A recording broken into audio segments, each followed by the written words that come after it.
Hello नमस्कार साथियों, स्वागत है आप सभी का आपके YouTube channel next level classes Bundi में। आपका स्वागत है। आप सब बढ़िया होंगे और अपनी पढ़ाई सुचारू रूप से कर रहे होंगे।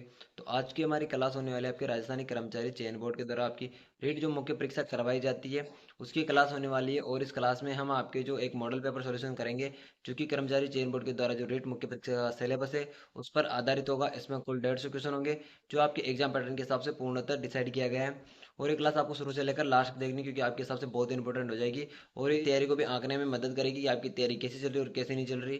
तो आप सभी को हमारे यूट्यूब चैनल को सब्सक्राइब कर लेना, इस वीडियो को लाइक कर देना है और इस वीडियो को अपने दोस्तों को शेयर कर देना है जो कोई भी राजस्थान रेट मेंस की तैयारी कर रहा है, क्योंकि उसके लिए भी बहुत हेल्पफुल हो जाएगी। तो चलिए शुरू करते हैं आज की हमारी क्लास। ये ग्रेड थर्ड के लिए जो हमारे अध्यापक भर्ती है उसके लिए आपका प्रैक्टिस पेपर फर्स्ट रहेगा। इसमें कुल पर्सन आपके 150 रहेंगे और कुल अंक कितने रहेंगे 300 रहेंगे, यानी प्रत्येक जो पर्सन होगा आपका वो 2 नंबर का रहेगा, यानी 150 कितने हो गए 300 हो जाएंगे आपके। देखिए जिसमें भी हमारा पहला टॉपिक है, ये देखिए हमारा पहला टॉपिक है कि राजस्थान का भौगोलिक ऐतिहासिक और सांस्कृतिक ज्ञान राजस्थानी भाषा, इसके कितने क्वेश्चन 50 क्वेश्चन रहेंगे। प्रत्येक आपका जो क्वेश्चन है वो 2 नंबर का रहेगा और कितने अंक हो जाएंगे इसके 100 अंक हो जाएंगे। देखिए हमारा पहला क्वेश्चन है कि सीकर और झुंझुनू जिलों में कांतली नदी के अपर क्षेत्र को कहा जाता है तोरावाटी, बीड़, शेखावाटी या मेरवाड़ा। तो क्या कहा जाता है, उन्हें कहा जाता है तोरावाटी। क्या कहा जाता है, तोरावाटी कहा जाता है। अब देखिए बीड़ क्या है, चारागाह भूमि। क्या है आपकी, चारागाह भूमि है, ये भी आपको याद रखना है। शेखावाटी चूरू सीकर झुंझुनू वाला क्षेत्र, चूरू सीकर झुंझुनू वाला क्षेत्र आ जाएगा। मेरवाड़ा अजमेर और राजसमंद का क्षेत्र, अजमेर व राजसमंद का क्षेत्र आ जाएगा। ये भी आपको याद रखना है क्योंकि 4 ऑप्शन सोल्व हो जाएंगे। इसका पहला तोरावाटी बिल्कुल सही आंसर हो जाएगा। बढ़ते हैं अगले क्वेश्चन की तरफ। देखिए हमारा दूसरा क्वेश्चन है कि राजस्थान का अधिकांश भाग किस जलवायु कटिबंध में स्थित है। शीत कटिबंध, शीतोष्ण कटिबंध, उष्ण कटिबंध या उप आर्द्र। क्या है, उप आर्द्र कटिबंध में। तो कौन सा जगह इसका शीतोष्ण कटिबंध में स्थित है। आपका राजस्थान का जो अधिकांश भाग है वो शीतोष्ण कटिबंध में स्थित है, तो इसका बी ऑप्शन बिल्कुल सही आंसर हो जाएगा। बढ़ते हैं अगले क्वेश्चन की तरफ। देखिए हमारा अगला क्वेश्चन है कि अक्टूबर 2021 में राजस्थान की 5वीं बाघ परियोजना घोषित की गई थी। कुंभलगढ़, रामगढ़ विस्तारी, मुकुंदरा हिल्स या रणथंभौर। कौन सी थी अक्टूबर में, कब कौन सी की गई थी आपकी। इसका बिल्कुल सही आंसर होगा कुंभलगढ़। कौन सी, कुंभलगढ़। या फिर यदि जून से पूछे, जून में कौन सी की गई थी, रामगढ़ वाली। रामगढ़ जो आपकी विषधारी अभ्यारण्य है वो किया गया था आपका। तो कौन सा हो जाएगा इसका, ए ऑप्शन बिल्कुल सही आंसर हो जाएगा कुंभलगढ़। बढ़ते हैं अगले क्वेश्चन की तरफ। देखिए हमारा अगला क्वेश्चन है और एक करंट वाला क्वेश्चन है कि आर्थिक समीक्षा 2023-24 के अनुसार राज्य में कुल घोषित वन क्षेत्र है। क्योंकि आपका डाटा 2023-24 वाला आएगा, क्योंकि अभी नया डाटा आया नहीं है आपका। 2024-25 का 25-26 का डाटा नहीं आया, तो कौन सा हो जाएगा 23-24 वाला डाटा आएगा। तो इसका कितना है आपका 28,711.46 है, या फिर 32,869.62 है, या फिर 334,52.75 है, या फिर आपका 34,311 है। कौन सा हो जाएगा इसका दूसरा ऑप्शन बिल्कुल सही आंसर हो जाएगा 32,869.62। आपका बी ऑप्शन बिल्कुल सही आंसर हो जाएगा। क्या हो जाएगा, और आपसे क्वेश्चन पूछा जा सकता है तो आपको ये आंकड़े याद रखने, क्योंकि आपके एग्जाम में आने के 100% चांस आते हैं। देखिए अगला क्वेश्चन है हमारा कि राजस्थान का सबसे बड़ा सोडियम सल्फेट यंत्र किस झील पर लगाया गया है। सांबर झील, डिडवाना झील, पचपदरा झील या लूणकरणसर झील। तो कौन सी हो जाएगी, ये जो आपकी डिडवाना झील। क्या हो जाएगा, बी ऑप्शन बिल्कुल सही आंसर हो जाएगा। और ये कहाँ स्थित है आपकी, नागौर में। कहाँ हो जाएगी, नागौर में हो जाएगी। तो ये भी आपको याद रखना है कहाँ स्थित है, नागौर में। और राजस्थान का सबसे बड़ा सोडियम सल्फेट संयंत्र भी कहाँ स्थित किया गया है, डिडवाना झील में किया गया है, याद रखना है। पढ़ते हैं क्वेश्चन की तरफ। देखिए हमारा अगला क्वेश्चन है कि निम्नलिखित में से किस नदी पर जाखम बांध का निर्माण किया गया है। जाखम नदी, परवन नदी, चंबल नदी या जवाई नदी। तो किस नदी पर किया गया है जाखम बांध का निर्माण, जाखम नदी पर किया गया है। तो पहला ऑप्शन क्या हो जाएगा, इसका पहला ऑप्शन बिल्कुल सही आंसर हो जाएगा। आपका क्या हो जाएगा, पहला ऑप्शन बिल्कुल सही आंसर हो जाएगा। बढ़ते हैं अगले क्वेश्चन की तरफ। देखिए हमारा अगला क्वेश्चन है कि चंबल में दाएं ओर से मिलने वाली सहायक नदी है, पार्वती है, काली सिंध है, बनास है या फिर मेज है। तो कौन सी हो जाएगी, काली सिंध आपकी क्या हो जाएगा, बी ऑप्शन बिल्कुल सही आंसर हो जाएगा। चंबल नदी में दाएं ओर से मिलने वाली सहायक नदी कौन सी है आपकी, काली सिंध है। बढ़ते हैं अगले क्वेश्चन की तरफ। देखिए हमारा अगला क्वेश्चन है कि राजस्थान में किन जिलों में लाल लोमी मृदा पाई जाती है। देखिए जो आपकी लाल लोमी मृदा नहीं आपके दक्षिणी भाग में पाई जाती है। कहाँ, दक्षिणी भाग में पाई जाती है। अब दक्षिणी भाग कौन सा है आपका, डूंगरपुर बांसवाड़ा और देवगढ़ वाला क्षेत्र। तो पहला ऑप्शन बिल्कुल सही आंसर हो जाएगा आपका। और कोटा बूंदी में तो आपकी कौन सी मध्यम काली मिट्टी, मध्यम काली मिट्टी पाई जाती है, ये भी आपको याद रखना है। आपकी क्वेश्चन में पूछा जा सकता है मध्यम काली मिट्टी वाला क्षेत्र अधिकतर हाड़ौती वाला क्षेत्र आता है। तो आपका क्या हो जाएगा, लाल और मिट्टी कहाँ पाई जाती है, आपकी डूंगरपुर बांसवाड़ा और उदयपुर में पाई जाती है। बढ़ते हैं अगले क्वेश्चन की तरफ। देखिए हमारा अगला क्वेश्चन है कि राजस्थान भारत के सर्वाधिक जनजातीय जनसंख्या वाले राज्यों में कौन से स्थान पर हैं। पहले, दूसरे, तीसरे, चौथे, तो कौन से में चौथे स्थान पर है। तो इसका क्या हो जाएगा आपका डी ऑप्शन बिल्कुल सही आंसर हो जाएगा, चौथा डी ऑप्शन बिल्कुल सही आंसर हो जाएगा। बढ़ते हैं अगले क्वेश्चन की तरफ।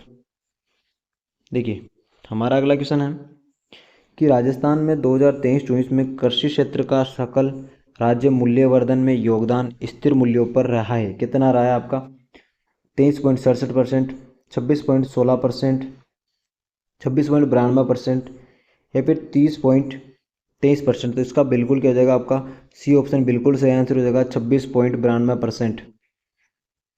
क्योंकि आपके 2023-24 वाला डाटा पूछा जा रहा है तो ये बहुत ही इंपॉर्टेंट है, और अभी नया डाटा आया नहीं तो आपके लिए बहुत इंपॉर्टेंट हो जाएगा। बढ़ते हैं अगले क्वेश्चन की तरफ।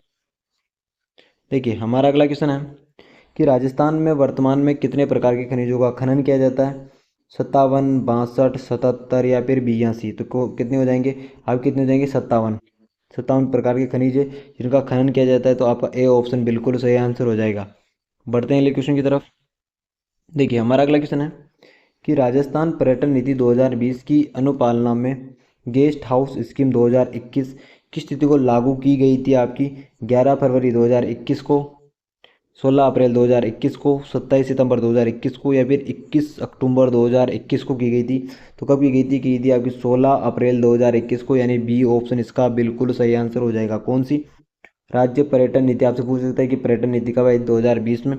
इसके अनुपालन गेस्ट हाउस स्कीम 2021 में 16 अप्रैल 2021 को लागू की गई थी। तो इसका बी ऑप्शन सही हो जाएगा। बढ़ते हैं अगले क्वेश्चन की तरफ।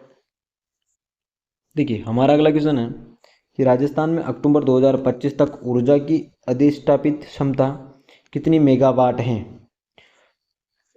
21,077.64 मेगावाट, 21,175.90 मेगावाट, 21,978.90 मेगावाट या फिर 43,141.8 मेगावाट। तो इसका डी ऑप्शन ही बिल्कुल सही आंसर हो जाएगा आपका। क्या होगा, डी ऑप्शन बिल्कुल सही आंसर हो जाएगा।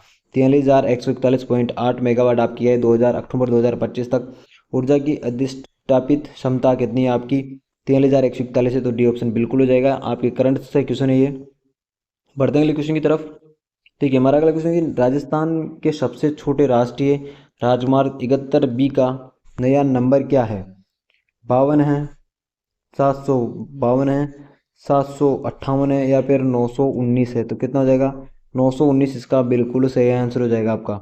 तो इसका सबसे छोटे राष्ट्रीय राजमार्ग 51B का नाम क्या हो जाएगा, 919 नंबर हो जाएगा। बढ़ते हैं अगले क्वेश्चन की तरफ। देखिए हमारा अगला क्वेश्चन है कि राजस्थान में सड़कों की सर्वाधिक लंबाई वाला जिला कौन सा है। धौलपुर, बाड़मेर, बीकानेर या फिर जयपुर। तो क्या हो जाएगा इसका, बाड़मेर बिल्कुल सही आंसर हो जाएगा। क्या हो जाएगा, बाड़मेर बिल्कुल सही आंसर हो जाएगा, यानी बी ऑप्शन बिल्कुल सही आंसर हो जाएगा। बढ़ते हैं अगले क्वेश्चन की तरफ।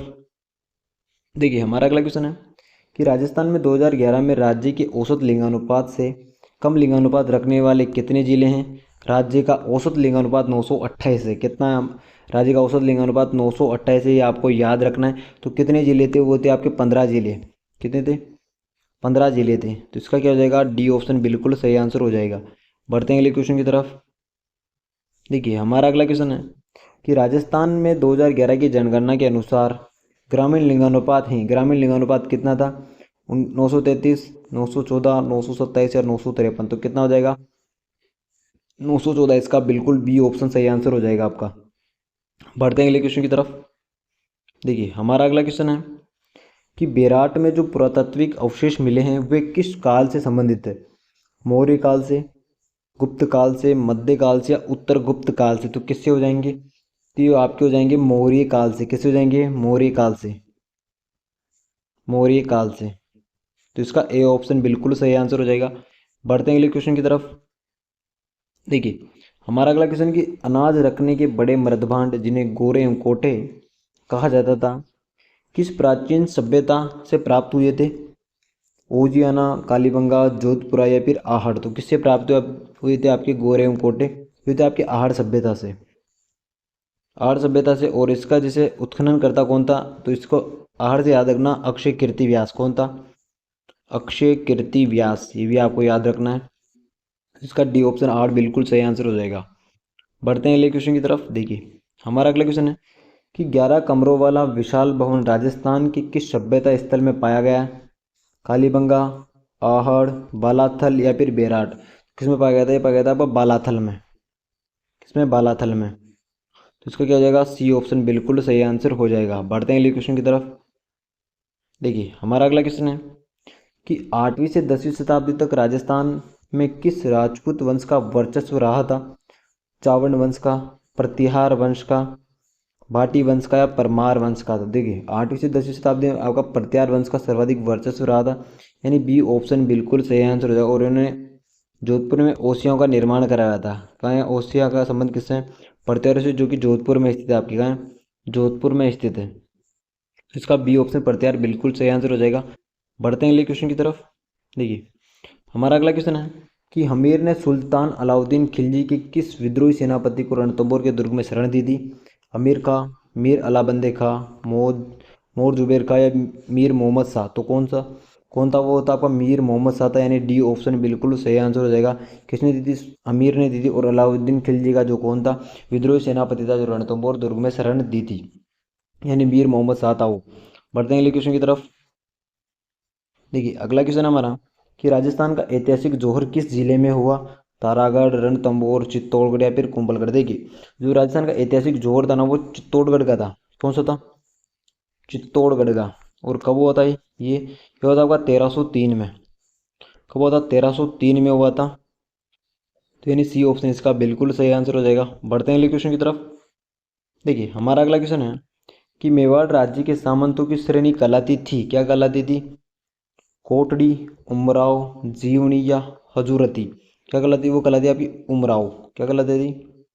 उमराव कहलाती थी। क्या कहलाती थी? मेवाड़ राज्य के सामंतों की श्रेणी उमराव कहलाती थी, यानी इसका भी बी ऑप्शन बिल्कुल सही आंसर हो जाएगा। बढ़ते हैं अगले क्वेश्चन की तरफ।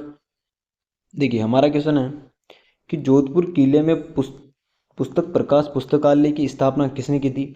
जसवंत सिंह ने, अजीत सिंह ने, मान सिंह ने या तख्त सिंह ने? किसने की थी? ये की थी आपकी मान सिंह ने। किसने? मान सिंह ने की थी। तो इसका सी ऑप्शन बिल्कुल सही आंसर है। किसकी की थी? पुस्तक प्रकाश की थी। और पुस्तक प्रकाश पुस्तकालय कहाँ स्थित है? आपका जोधपुर में स्थित है। और इसकी स्थापना मान सिंह ने की थी, याद रखना है। बढ़ते हैं अगले क्वेश्चन की तरफ। देखिए हमारा अगला क्वेश्चन है कि जल महल किस झील के मध्य स्थित है? मान सागर, कायलाना, फाय सागर या फिर अन्ना सागर? किसके मध्य? तो जाएगा मान सागर झील के किनारे। किसके? मान सागर झील के मध्य आपका क्या है? जल महल स्थित है। तो इसका क्या हो जाएगा? ए ऑप्शन बिल्कुल सही आंसर हो जाएगा। और ये मानसागर झील कहाँ स्थित है? आपकी जयपुर में। कहाँ है? जयपुर में हो जाएगी। बढ़ते हैं अगले क्वेश्चन की तरफ। देखिए हमारा अगला क्वेश्चन है कि निम्नलिखित कथनों में से कौन सा कथन हिंदू त्योहारों के बारे में सही है? अक्षय तृतीया, बैशाख मास शुक्ल तृतीया, निर्जला एकादशी ज्येष्ठ मास की शुक्ल पक्ष की एकादशी, या फिर अक्षय तृतीया चैत्र मास की शुक्ल पक्ष की तृतीया को, या फिर निर्जला एकादशी आषाढ़ मास की शुक्ल पक्ष की एकादशी को? देखिए अक्षय तृतीया आपकी बैसाख में आती है, तो बिल्कुल सही है। अगला अगला है हमारा कि निर्जला एकादशी ज्येष्ठ मास में आती है, ये भी पता है आपको। अब देखिए अक्षय तृतीया आती है आपकी बैसाख में। किस में आती है? बैसाख में। और निर्जला एकादशी कब आती है आपकी? ये आती है आपकी ज्येष्ठ में। किस में आती है? ज्येष्ठ में आती है। तो आपका पहला और दूसरा ऑप्शन बिल्कुल सही होगा।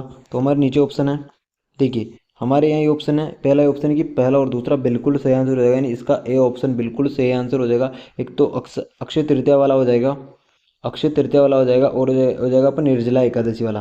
कौन सा हो जाएगा? निर्जला एकादशी वाला हो जाएगा। बढ़ते हैं अगले क्वेश्चन की तरफ।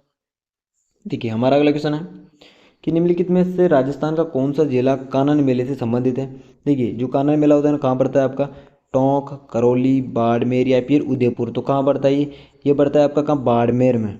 बाड़मेर में, बाड़मेर पड़ता है, ये भी आपको याद रखना है। तो इसका सी ऑप्शन बिल्कुल सही आंसर हो जाएगा। बढ़ते हैं अगले क्वेश्चन की तरफ। देखिए हमारा अगला क्वेश्चन है किस लोक नाट्य की प्रस्तुति के समय इसके मुख्य गीतों का संबंध चौमासा वर्षा ऋतु के वर्णन एवं गणपति वंदना से है? स्वांग, रम्मत, भवाई या फिर नौटंकी, तो कौन सा होगा? रम्मत। रम्मत इसका बिल्कुल सही आंसर हो जाएगा, यानी बी ऑप्शन बिल्कुल सही आंसर हो जाएगा आपका। बढ़ते हैं हमारे अगले क्वेश्चन की तरफ। देखिए हमारा अगला क्वेश्चन है, देखिए क्वेश्चन क्या है हमारा, कि निम्न में से कौन सा तत्व वाद्य नहीं है? जंतर, रवाज, चौतारा या फिर सतारा, तो कौन सा हो जाएगा आपका तत्व वाद्य यंत्र? कौन सा हो जाएगा? तत्व वाद्य यंत्र नहीं तो आपका सतारा हो जाएगा। क्या हो जाएगा? सतारा। यानी तत् का मतलब क्या है? जो तार से निर्मित, तार से निर्मित नहीं है, तो सतारा क्या होगा? बिल्कुल सही आंसर हो जाएगा, जो कि तार से निर्मित नहीं है, तो इसका डी ऑप्शन बिल्कुल सही आंसर हो जाएगा। बढ़ते हैं अगले क्वेश्चन की तरफ। देखिए हमारा अगला क्वेश्चन है कि मंदिर स्थापत्य की भूमि शैली किस स्थापत्य शैली की उपशैली है? नागर शैली, द्रविड़ शैली, इंडो पार्शियन शैली या फिर बेसर शैली, तो कौन सा हो जाएगी? ये हो जाएगी आपकी नागर शैली। तो ये नागर शैली इसका बिल्कुल सही आंसर हो जाएगा। यानी मंदिर स्थापत्य की भूमि शैली किस स्थापत्य की उपशैली है? तो नागर शैली की है, तो ये ऑप्शन बिल्कुल सही आंसर हो जाएगा। बढ़ते हैं अगले क्वेश्चन की तरफ। देखिए हमारा अगला क्वेश्चन है कि श्री अब्दुल गफूर खां, इम्तियाज़ अली या अब्दुल रज़ाक कुरैशी किस क्षेत्र के प्रसिद्ध हैं? तारकशी, थेवा कार्य, पीतल पर खुदाई या चमड़े पर पेंटिंग, तो किसके लिए? ये आपके पीतल पर खुदाई के लिए बहुत ही प्रसिद्ध है, यानी सी ऑप्शन बिल्कुल सही आंसर हो जाएगा।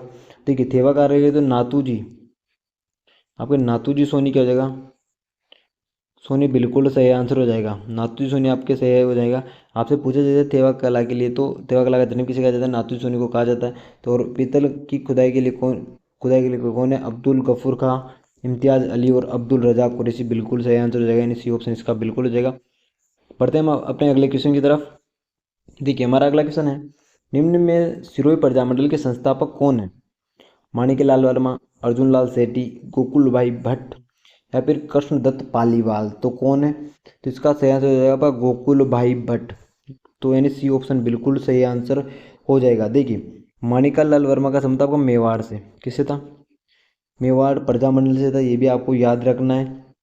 बढ़ते हैं अगले क्वेश्चन की तरफ। देखिए हमारा अगला क्वेश्चन है कि राजस्थान के एकीकरण प्रक्रिया के समय मत्स्य संघ की वार्षिक आय कितनी थी? 184 लाख, 290 लाख रुपए, 324 लाख रुपए या फिर 26 लाख रुपए, तो कितने थे? ये थे आपके 184 लाख रुपए। कितने थे? 184 लाख रुपए थे, ये भी आपको याद रखना है।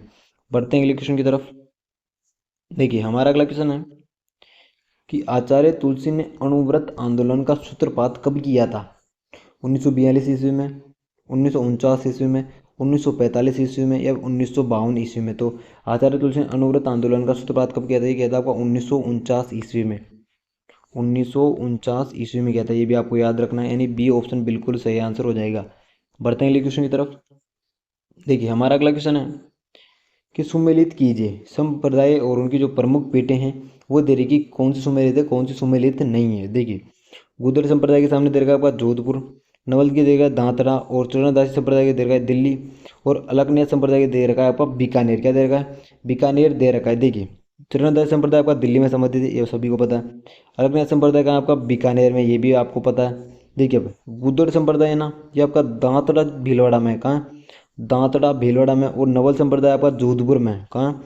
जोधपुर में। देखिए पहले का में क्या रहा? दूसरा, और दूसरे में आ रहा आपका पहला, तीसरे में तीसरा और चौथे में चौथा। देखिए हमारे ऑप्शन देखते हैं, पहले में कौन सा था? पहले में दूसरा था, यानी ये वाला और ये वाला ऑप्शन तो कट गया आपका, ये दोनों भी सेम आ रहे हैं। अब देखिए दूसरे में आपका पहला था, तो इसका क्या हो जाएगा? बी ऑप्शन ही बिल्कुल सही आंसर हो जाएगा। बी ऑप्शन बिल्कुल सही आंसर हो जाएगा, यानी दूसरे में तो पहला था आपका, गुदड़ में तो दांतड़ा वाला था, नवल संप्रदाय में जोधपुर था, और चरणदासी में दिल्ली वाला, और अलग ने आपका बीकानेर वाला बिल्कुल सही आंसर हो जाएगा। बढ़ते हैं अगले क्वेश्चन की तरफ।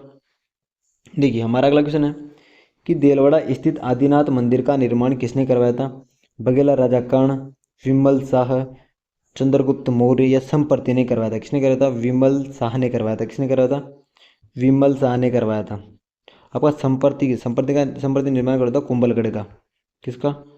कुंभलगढ़ का, ये भी आपको याद रखना है। इसका बी ऑप्शन बिल्कुल सही आंसर हो जाएगा। बढ़ते हैं अगले क्वेश्चन की तरफ। देखिए हमारा अगला क्वेश्चन है कि किस देवी को कभी मांस का भोग नहीं लगाया जाता है? शीला देवी, केला देवी, दोनों, कतन या फिर इनमें से कोई नहीं। देखिए आपकी जो केला देवी ना, इसे कभी भी मांस का भोग नहीं लगाया जाता है, और केला देवी का मंदिर कहाँ है? आपका करौली में। कहाँ? करौली में। और किसकी आपकी नदी कौन सी है? काली सील। कौन सी?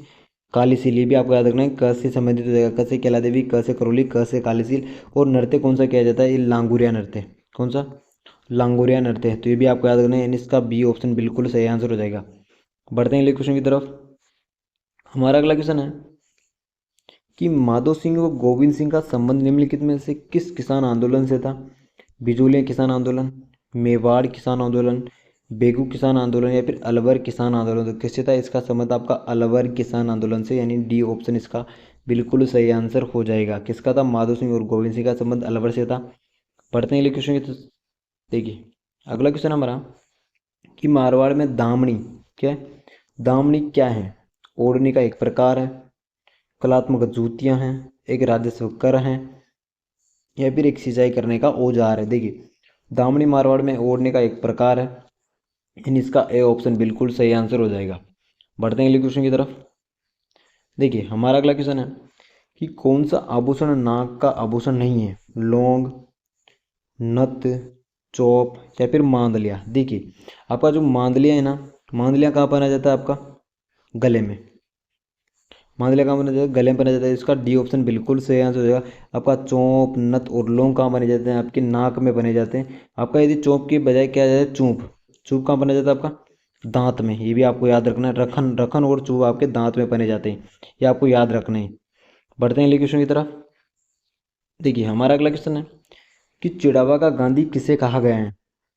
सरदार हरलाल सिंह को, सेठ घनश्याम दास बिरला, मास्टर प्यारेलाल गुप्ता या फिर राधा कृष्ण बोहरा को। देखिए चिड़ावा का गांधी किसे कहते हैं? मास्टर प्यारेलाल गुप्ता को कहा जाता है, यानी इसका सी ऑप्शन बिल्कुल सही आंसर हो जाएगा।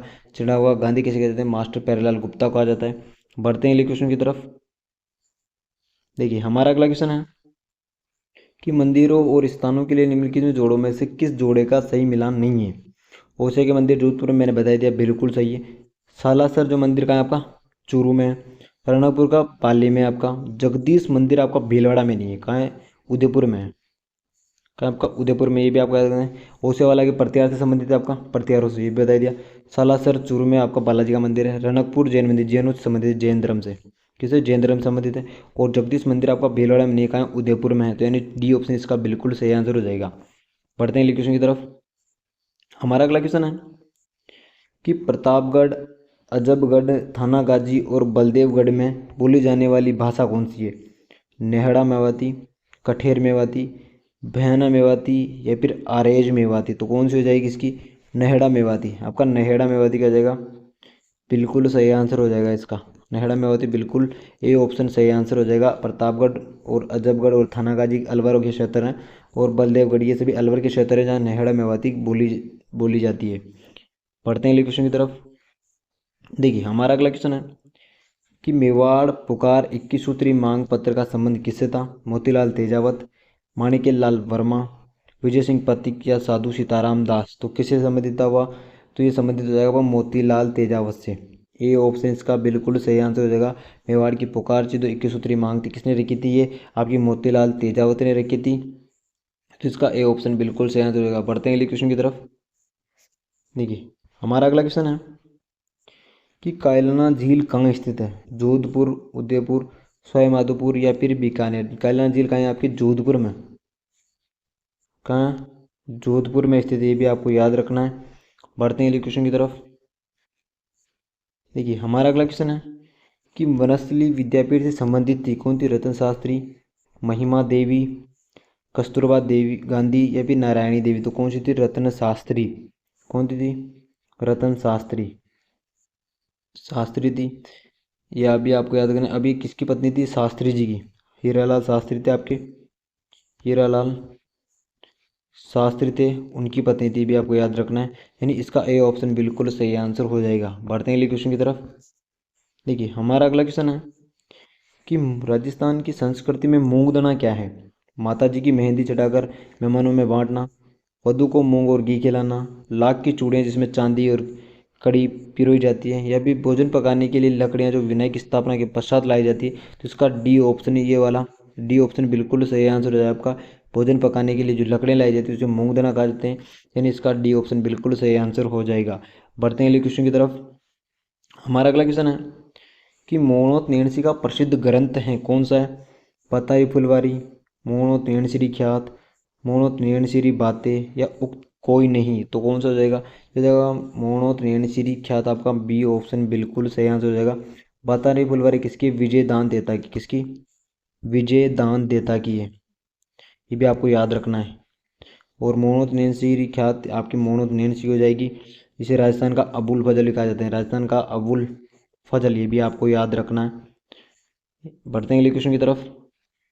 देखिए हमारा अगला क्वेश्चन है कि पृथ्वीराज विजय की रचना किसने की थी? किसने की थी पृथ्वीराज विजय की? जयानक, मलिक मोहम्मद जायसी, चंद बरधाई या फिर उक्त में से कोई नहीं। देखिए मलिक मोहम्मद जायसी ने की थी पद्मावत की, किसकी? पद्मावत ग्रंथ की थी।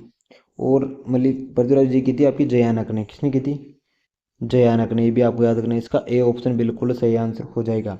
बढ़ते हैं अगले क्वेश्चन की तरफ। देखिए हमारा अगला टॉपिक है जिसमें हम राजस्थान का सामान्य ज्ञान, शैक्षिक परिदृश्य या निःशुल्क एवं अनिवार्य बाल अधिकार का शिक्षा का अधिकार है RT 2009 वो पढ़ेंगे। ये इसमें कुल टोटल आपके 40% रहेंगे और कुल अंक आपके 80 रहेंगे। इसमें भी वही आपके प्रत्येक क्वेश्चन क्या रहेगा? प्रत्येक क्वेश्चन 2 नंबर का रहेगा, ये भी आपको याद रख। टॉपिक का क्वेश्चन, पहले क्वेश्चन है, देखिए पहला क्वेश्चन है कि केंद्रीय भेड़ एवं ऊन अनुसंधान संस्थान राजस्थान के किस जिले में अवस्थित है? किस जिले में अवस्थित है आपका? टोंक, बीकानेर, जयपुर या फिर जोधपुर, तो कहाँ स्थित है? ये हो जाएगा आपका कहाँ? टोंक में स्थित है आपका। कहाँ है? टोंक में आपका केंद्रीय भेड़ एवं ऊन अनुसंधान आपका टोंक में स्थित है, ये भी आपको पता है। तो इसका ए ऑप्शन बिल्कुल सही आंसर हो जाएगा। बढ़ते हैं अगले क्वेश्चन की तरफ। देखिए हमारा 52वां क्वेश्चन है कि राजस्थान का राज्य वृक्ष है, राजस्थान का राज्य वृक्ष क्या है? नीम है, केजड़ी है या पीपल है या फिर अरुडू है, कौन सा हो जाएगा? केजड़ी आपका, क्या हो जाएगा? केजड़ी बिल्कुल सही आंसर हो जाएगा। और इसे 31 अक्टूबर 1983 को किया गया था, राज्य वृक्ष घोषित किया गया था, ये भी आपको याद रखना है। कब घोषित किया गया था? 31 अक्टूबर 1983 को केजड़ी को राज्य वृक्ष घोषित किया गया था। इसका बी ऑप्शन बिल्कुल सही आंसर हो जाएगा। बढ़ते हैं अगले क्वेश्चन की तरफ। देखिए हमारा अगला क्वेश्चन है कि राजस्थान के राज्य पुष्प रोहिड़ा का वैज्ञानिक नाम क्या है? लीलियम, हेलिथेनस, टेकोमेला अंडुलेटा, साइडियम गुआवजा, कौन सा है? ये हो जाएगा आपका, ये बी वाला ऑप्शन है, टिकोमेला अंडुलेटा, यानी क्या हो जाएगा? इसका भी बी ऑप्शन बिल्कुल सही आंसर हो जाएगा। इसको भी कब किया गया था? 31 अक्टूबर 1983, जो अभी आपने ऊपर जो डेट देखी थी वही सेम टू सेम डेट है जब भी इसको राज्य पुष्प और से राज्य वृक्ष घोषित किया गया था। इसका जो वैज्ञानिक नाम है टिकोमेला अंडुलेटा, यानी इसका बी ऑप्शन बिल्कुल सही हो जाएगा। बढ़ते हैं अगले क्वेश्चन की तरफ। देखिए हमारा क्वेश्चन है कि चिकित्सा विभाग और चिकित्सा शिक्षा विभाग के लिए दवाइयाँ, शल्य चिकित्सा औजार और टाँके की खरीद के लिए एक केंद्रीय खरीद एजेंसी मुख्य रूप से गठन किया गया था। RSMC, RSMML या JICA या CMRTEAC, किसका निर्माण किया गया था? तो किया गया था आपका RSMC का निर्माण किया गया था।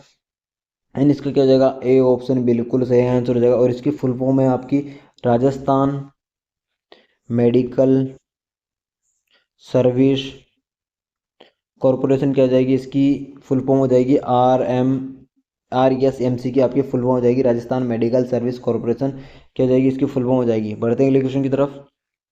देखिए हमारा करंट का क्वेश्चन है कि मुख्यमंत्री निःशुल्क दवा योजना के अंतर्गत वर्ष 2024-25 में आवश्यक दवा सूची में कितनी औषधियों को शामिल किया गया है? 956, 158, 1331 या 1024, तो क्या हो जाएगा इसका? 1331, कितना हो जाएगा? 1331 बिल्कुल सही आंसर हो जाएगा इसका।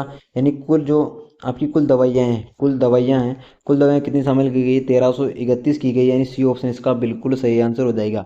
बढ़ते हैं अगले क्वेश्चन की तरफ।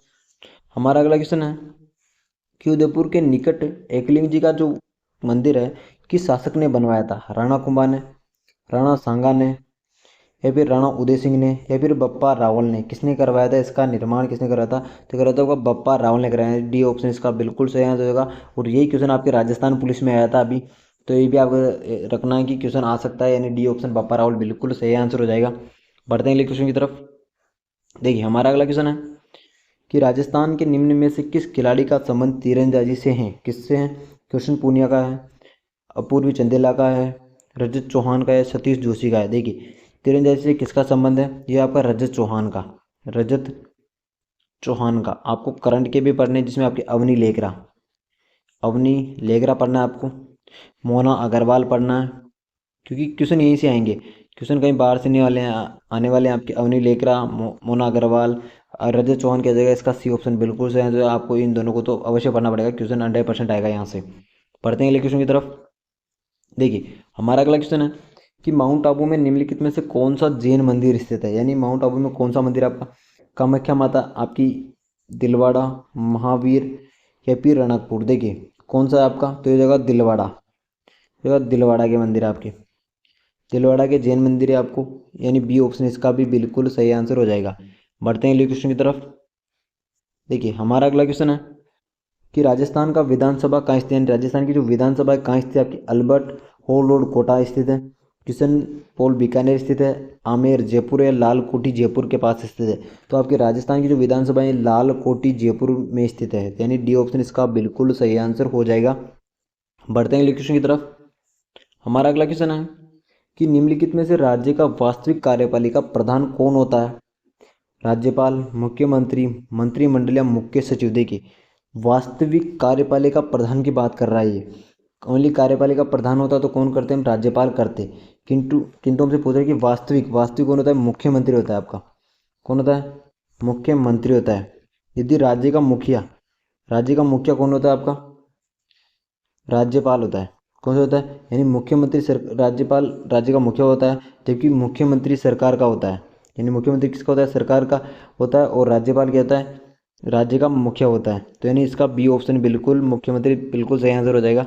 बढ़ते हैं अगले क्वेश्चन की तरफ। देखिए हमारा अगला क्वेश्चन है कि राजस्थान में गुरु वशिष्ठ पुरस्कार किस वर्ष से प्रदान किया जा रहा है, यानी गुरु वशिष्ठ पुरस्कार कब से दिया जा रहा है आपका, 1985 से, 1986 87, 1977 78 या 2001 से दिया जा रहा है। कब से दिया जा रहा है, तो ये आपका गुरु वशिष्ठ पुरस्कार है, ये दिया जा रहा है आपका 1985 से दिया जा रहा है, यानी इसका ए ऑप्शन बिल्कुल सही आंसर हो जाएगा। बढ़ते हैं अगले क्वेश्चन की तरफ। देखिए हमारा अगला क्वेश्चन है कि जालोर जिले का वह नगर जहाँ पर 7वीं सदी में चीनी यात्री ह्वेनसांग आया था, कौन सा जो नगर था आपका, भीनमाल था, इसरदा था, बदनौर था या चावड़ था। देखिए इसरदा बांध आपका कहाँ है, सवाई माधोपुर में। क्वेश्चन आ सकता है आपका करंट वाला, सवाई माधोपुर में स्थित है। और जो आपका चीनी यात्री ह्वेनसांग आया था, ये आया था आपका भीनमाल में, यानी ए ऑप्शन इसका बिल्कुल सही आंसर हो जाएगा आपका। बढ़ते हैं अगले क्वेश्चन की तरफ। देखिए हमारा अगला क्वेश्चन है कि राजस्थान में गोल्डन सिटी के नाम से प्रसिद्ध नगर कौन सा आपका, गोल्डन सिटी किसे कहा जाता है, जयपुर को, जोधपुर को, जैसलमेर को या बीकानेर को। गोल्डन सिटी कहा जाता है आपका जैसलमेर को, जैसलमेर को कहा जाता है, ये भी आपको याद रखना है, क्योंकि ये एक तो आपका रेगिस्तान में स्थित है। कहाँ स्थित है, रेगिस्तान में स्थित है, और आपका जो जो अंतर्राष्ट्रीय सीमा है ना उसके भी क्या है, पास में स्थित है, और भारत पाक के मध्य आ जाता है, इसलिए तो इसका सी ऑप्शन बिल्कुल सही आंसर हो जाएगा। बढ़ते हैं अगले क्वेश्चन की तरफ। देखिए हमारा अगला क्वेश्चन है कि राजस्थान के किस जिले में दिलवाड़ा जैन मंदिर स्थित है, यानी दिलवाड़ा के जैन मंदिर कहाँ स्थित है आपके, भीलवाड़ा, हनुमानगढ़, सिरोही और टोंक। तो कहाँ स्थित है आपके, सिरोही में स्थित है। कहाँ, सिरोही में आपके माउंट आबू में। कहाँ, माउंट आबू में, ये भी आपको याद रखना है। बढ़ते हैं अगले क्वेश्चन की तरफ। हमारा अगला क्वेश्चन है कि गोगा जी के गुरु कौन थे, गुरु गोरखनाथ, बाबूजी, माऊजी या फिर देवजी। देखिए गोगा जी के गुरु थे ना, वो कौन थे, गुरु गोरखनाथ थे, यानी इसका ए ऑप्शन बिल्कुल सही आंसर हो जाएगा। गोगा जी के गुरु कौन थे, गोरखनाथ थे, तो ए ऑप्शन इसका बिल्कुल सही आंसर हो जाएगा। देखिए मोहम्मद जो गजनवी था, मोहम्मद गजनवी से जिन्होंने युद्ध किया था, ये भी आपको था, उसने क्या कहा था, गोगा पीर कहा था, गोगा पीर कहा था, ये भी आपको याद रखना है। या फिर जहार पीर, जहार पीर भी किसी कहा जाता है, गोगा जी को कहा जाता है, तो इसका क्या हो जाएगा, ए ऑप्शन गोरखनाथ बिल्कुल सही आंसर। और गो जहार पीर या फिर गोगा पीर भी किसे कहा जाता है, गोगा जी को कहा जाता है, ये आपको याद रखना है। बढ़ते हैं अगले क्वेश्चन की तरफ। हमारा अगला क्वेश्चन है कि विमल शाह द्वारा निर्मित प्रसिद्ध जैन मंदिर कहाँ स्थित है। विमल शाह का जो प्रसिद्ध जैन मंदिर है ना, वो कहाँ स्थित है आपका, प्रणकपुर में है, पाली में है, ओसिया में है या फिर देलवाड़ा में है। कहाँ स्थित है ये जगह पर, डी ऑप्शन देलवाड़ा। देलवाड़ा कहाँ स्थित है आपका, माउंट आबू में, माउंट आबू में, ये भी आपको याद रखना है। तो डी ऑप्शन बिल्कुल सही आंसर हो जाएगा। बढ़ते हैं अगले क्वेश्चन की तरफ। हमारा अगला क्वेश्चन है कि SIQ कार्यक्रम के उद्देश्य हैं, यानी इसके उद्देश्य क्या है?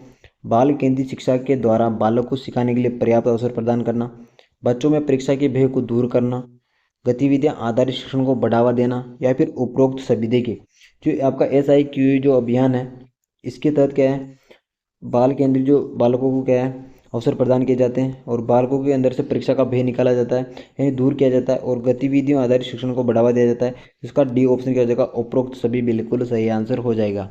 बढ़ते हैं अगले क्वेश्चन की तरफ। हमारा अगला क्वेश्चन है कि राजस्थान में सीमेंट उद्योग के स्थानीयकरण का मुख्य कारक कौन सा है? बाजार है, कच्चे माल की उपलब्धता है, शक्ति संसाधनों की उपलब्धता है, या फिर प्रशिक्षित श्रमिक है। तो क्या हो जाएगा? सीमेंट उद्योग के लिए आपको कच्चे माल की उपलब्धता, यानी बी ऑप्शन इसका बिल्कुल सही आंसर हो जाएगा। बी ऑप्शन बिल्कुल सही आंसर हो जाएगा। बढ़ते हैं अगले क्वेश्चन की तरफ। हमारा अगला क्वेश्चन है 2025 का क्वेश्चन है कि मुख्यमंत्री बीज स्वावलंबन योजना वर्तमान 2025 में राजस्थान के कितने कृषि जलवायु खंडों में क्रियान्वित की जा रही है? 3, 5, 7 या फिर 10। तो कितने में की जा रही है? की जाए आपकी 10 में। कितने? 10 में की जा रही है। तो इसका क्या जाएगा? डी ऑप्शन बिल्कुल सही आंसर हो जाएगा, यानी 10 जो आपके जलवायु खंड है उनमें क्रियान्वित की जा रही है आपकी मुख्यमंत्री बीज स्वावलंबन योजना 2025 के अनुसार क्वेश्चन है। बढ़ते हैं अगले क्वेश्चन की तरफ। हमारा अगला क्वेश्चन है कि राजस्थान की पहली कपड़ा मिल यानी कृष्णा मिल ब्यावर की स्थापना निम्नलिखित में से किस वर्ष में की गई थी? 1906 ईस्वी में, 1925 में, 1938 में, या फिर 1889 में। कब की गई थी? ये गई थी 1889 ईस्वी में। और किसकी किसने मदद की थी? ये थी सेठ दामोदर दास। कौन थे?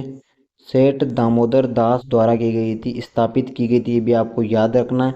और कहाँ की गई थी? ब्यावर में, ब्यावर अजमेर में। यह भी आपका याद रखना है। तो इसका डी ऑप्शन बिल्कुल सही आंसर हो जाएगा। बढ़ते हैं अगले क्वेश्चन की तरफ। हमारा अगला क्वेश्चन है कि सतत एवं व्यापक मूल्यांकन राज्य में सर्वप्रथम जयपुर और अलवर जिलों में पायलट प्रोजेक्ट के रूप में कब से संचालित किया गया था? आपका 2010-11 में, 2012-13 में, 2015-16 में, या फिर 2019-20 में। कब किया गया था? ये आपका पायलट प्रोजेक्ट के द्वारा किया गया था। अब देखिए आपका जो सतत एवं व्यापक मूल्यांकन होता है यानी CC होता है। क्या होता है? CC होता है, यानी सतत एवं व्यापक मूल्यांकन। ये 2010 और 11 में किया गया था। 2010 और 11 में क्या गया था। आपके क्वेश्चन 100% यहाँ से एक दो क्वेश्चन तो आपको बनने को देखेंगे कि यहाँ से क्वेश्चन बिल्कुल आएगा। देखिए और जो ये इसमें जो आपका 70 हुआ था, यानी इसके बाद में जो समस्त संवैधानिक राजकीय विद्यालयों में लागू किया गया था। कब किया था? 2015-16 में सभी जो विद्यालय थे उनमें लागू कर दिया गया था। और जो कब किया गया था? बाकी जयपुर और अलवर में तो 2010-11 में किया था। बाकी जो अन्य विद्यालय थे उनमें 2015-16 में किया गया था। तो इसका क्या हो जाएगा? ए ऑप्शन बिल्कुल सही हो जाएगा। बढ़ते हैं क्वेश्चन की तरफ। हमारा अगला क्वेश्चन है कि CC के मुख्य घटक कौन है? सततता, व्यापकता, गुणात्मकता, या फिर ए व बी दोनों। तो क्या हो जाएगा? इसका डी ऑप्शन बिल्कुल सही आंसर हो जाएगा। सततता वो व्यापकता, ये दोनों इसके क्या हो जाएंगे? सही आंसर हो जाएंगे, यानी डी ऑप्शन बिल्कुल सही हो जाएगा। बढ़ते हैं अगले क्वेश्चन की तरफ। हमारा अगला क्वेश्चन है कि विद्यालय प्रबंधन समिति के उद्देश्य कौन कौन से हैं? विद्यालय के कार्यों की मॉनिटरिंग करना, विद्यालय विकास योजना बनाना, भामाशाह के सहयोग प्राप्त करना, उपरोक्त सभी। तो क्या जाएगा? इसका डी ऑप्शन उपरोक्त सभी सही आंसर हो जाएगा। बढ़ते हैं अगले क्वेश्चन की तरफ।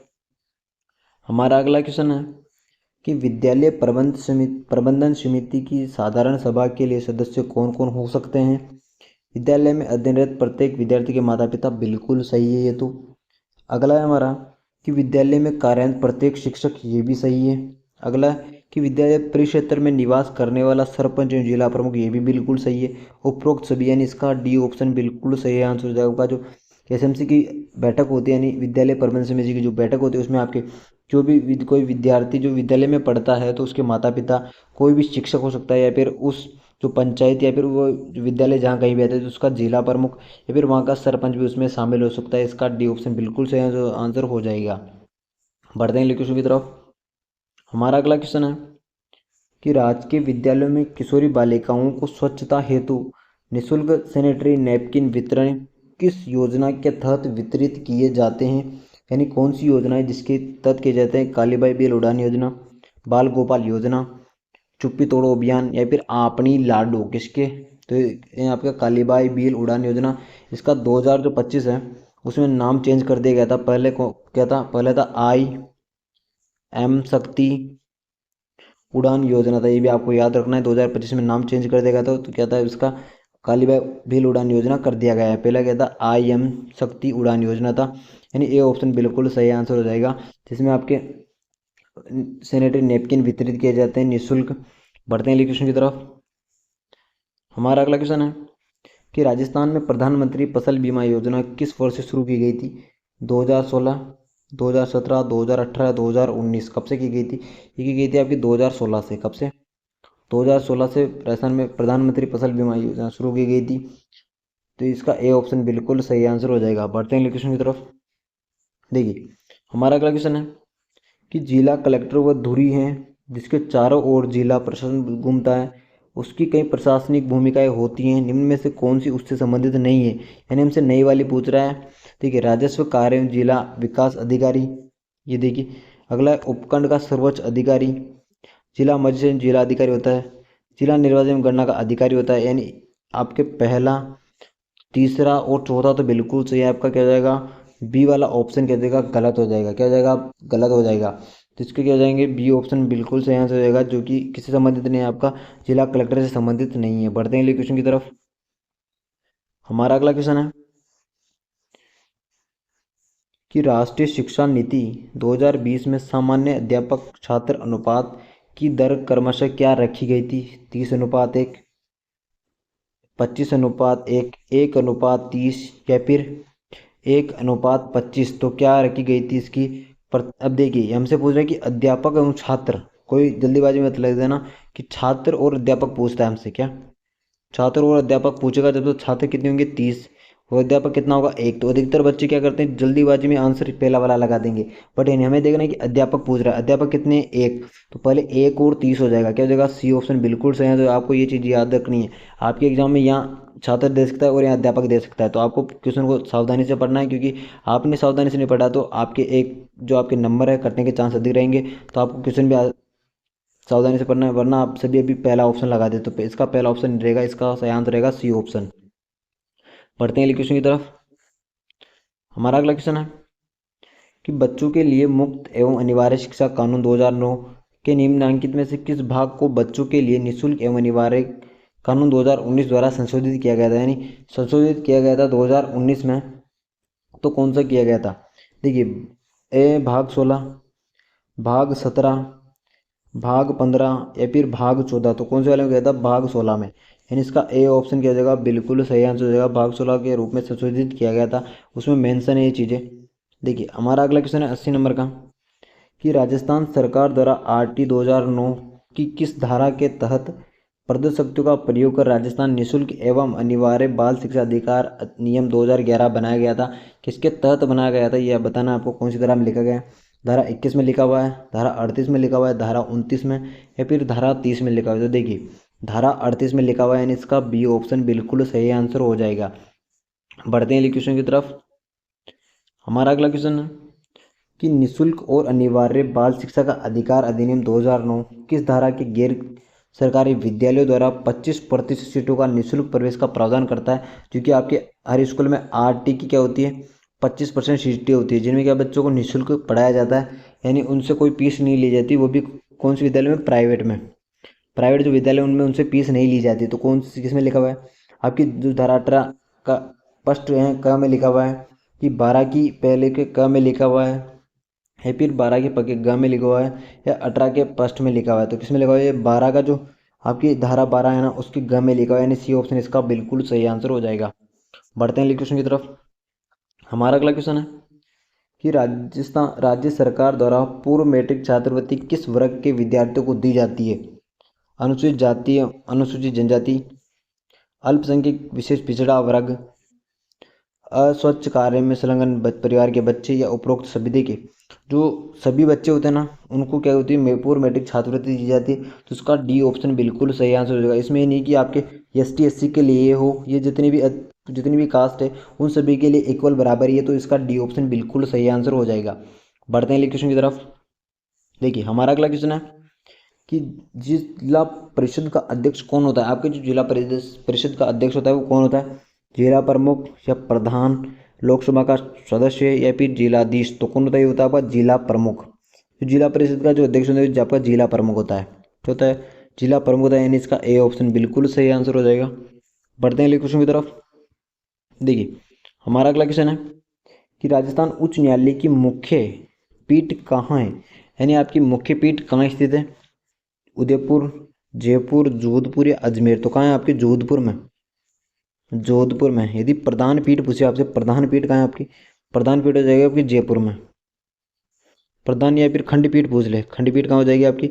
खंडपीठ पूछेगा अधिकतर तो जयपुर में, या वरना प्रधान पीठ तो आपकी मुख्य तो क्या हो जाएगी? जोधपुर में हो जाएगी। इसके हो जाएगा सी ऑप्शन बिल्कुल सही आंसर हो जाएगा। पढ़ते हैं अगले क्वेश्चन की तरफ। हमारा अगला क्वेश्चन है कि मुख्यमंत्री लाडो प्रोत्साहन योजना के तहत कुल कितनी प्रोत्साहन राशि दी जाती है? 2.1 लाख रुपए, 1.7 लाख, 1.5 लाख या फिर 50,000? तो कौन सी दे दे? 1.5 लाख दिया जाता है। 1.5 लाख रुपए की प्रोत्साहन राशि दी जाती है, ये भी आपको याद रखना है। इसका सी ऑप्शन बिल्कुल सही आंसर हो जाएगा। बढ़ते हैं अगले क्वेश्चन की तरफ। देखिए हमारा अगला क्वेश्चन है कि अक्टूबर 2025 तक राजस्थान के मुख्य सचिव कौन थे? आलोक राज, सुधांशु पंत, श्रीनिवास या उषा शर्मा? तो कौन थे? सुधांशु पंत आपका बी ऑप्शन बिल्कुल सही आंसर हो जाएगा। और श्रीनिवास आपके जो अक्टूबर अक्टूबर 2025 के बाद में बनेंगे, तो आपको ये भी याद रखना है। अभी ये दिसंबर के समथिंग, दिसंबर से बनेंगे, तो आपके श्रीनिवास बाद में बनेंगे। तो अक्टूबर 2025 से कौन थे? सुधांशु पंत थे। इनके पहले कौन थे? आपके उषा शर्मा थे, ये भी आपको याद रखना है। बढ़ते हैं अगले क्वेश्चन की तरफ। देखिए हमारा अगला क्वेश्चन है कि राजस्थान का सागवान कौन सा वृक्ष है? रोहिड़ा है, केजड़ी है, खैर है या फिर बबूल है? तो कौन सा है? तो आपका रोहिड़ा क्या हो जाएगा? ए ऑप्शन बिल्कुल रोहिड़ा सही आंसर हो जाएगा। रोहिड़ा बिल्कुल सही आंसर हो जाएगा। इसे राजस्थान की मरुशोभा, राजस्थान की मरुशोभा भी कहा जाता है या फिर टीका भी कहा जाता है, ये भी आपको याद रखना है। और राजस्थान का सागवान के साथ मरुस्थल का सागवान, किसको? मरुस्थल का सागवान भी कहा जाता है, ये भी आपको याद रखना है। बढ़ते हैं अगले क्वेश्चन की तरफ। देखिए हमारा अगला क्वेश्चन है कि बालकों का निःशुल्क और अनिवार्य शिक्षा का अधिकार अधिनियम 2009 में ऐसे बालक जो अनुसूचित जाति, अनुसूचित जनजाति, विकलांग, सामाजिक एवं शैक्षिक पिछड़ा वर्ग, ऐसे ही अन्य समूह से संबंधित तो परिभाषित हैं। विशेष पिछड़ा वर्ग, गरीबी रेखा से नीचे बीपीएल वाले, या फिर आर्थिक पिछड़ा वर्ग में, या असुविधाग्रस्त समूह से वंचित है, तो वो किस वर्ग में आते हैं आपको ये बताना है। तो किस में आते हैं? वो असुविधाग्रस्त समूह में आते हैं, यानी वंचित समूह में आते हैं। तो डी ऑप्शन इसका बिल्कुल सही आंसर हो जाएगा। क्या हो जाएगा? डी ऑप्शन इसका बिल्कुल सही आंसर हो जाएगा। बढ़ते हैं अगले क्वेश्चन की तरफ।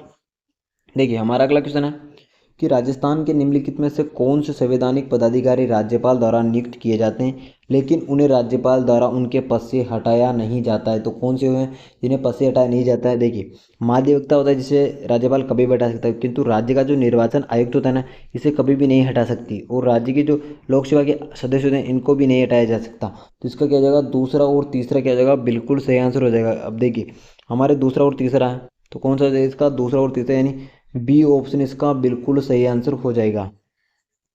बढ़ते हैं अगले क्वेश्चन की तरफ।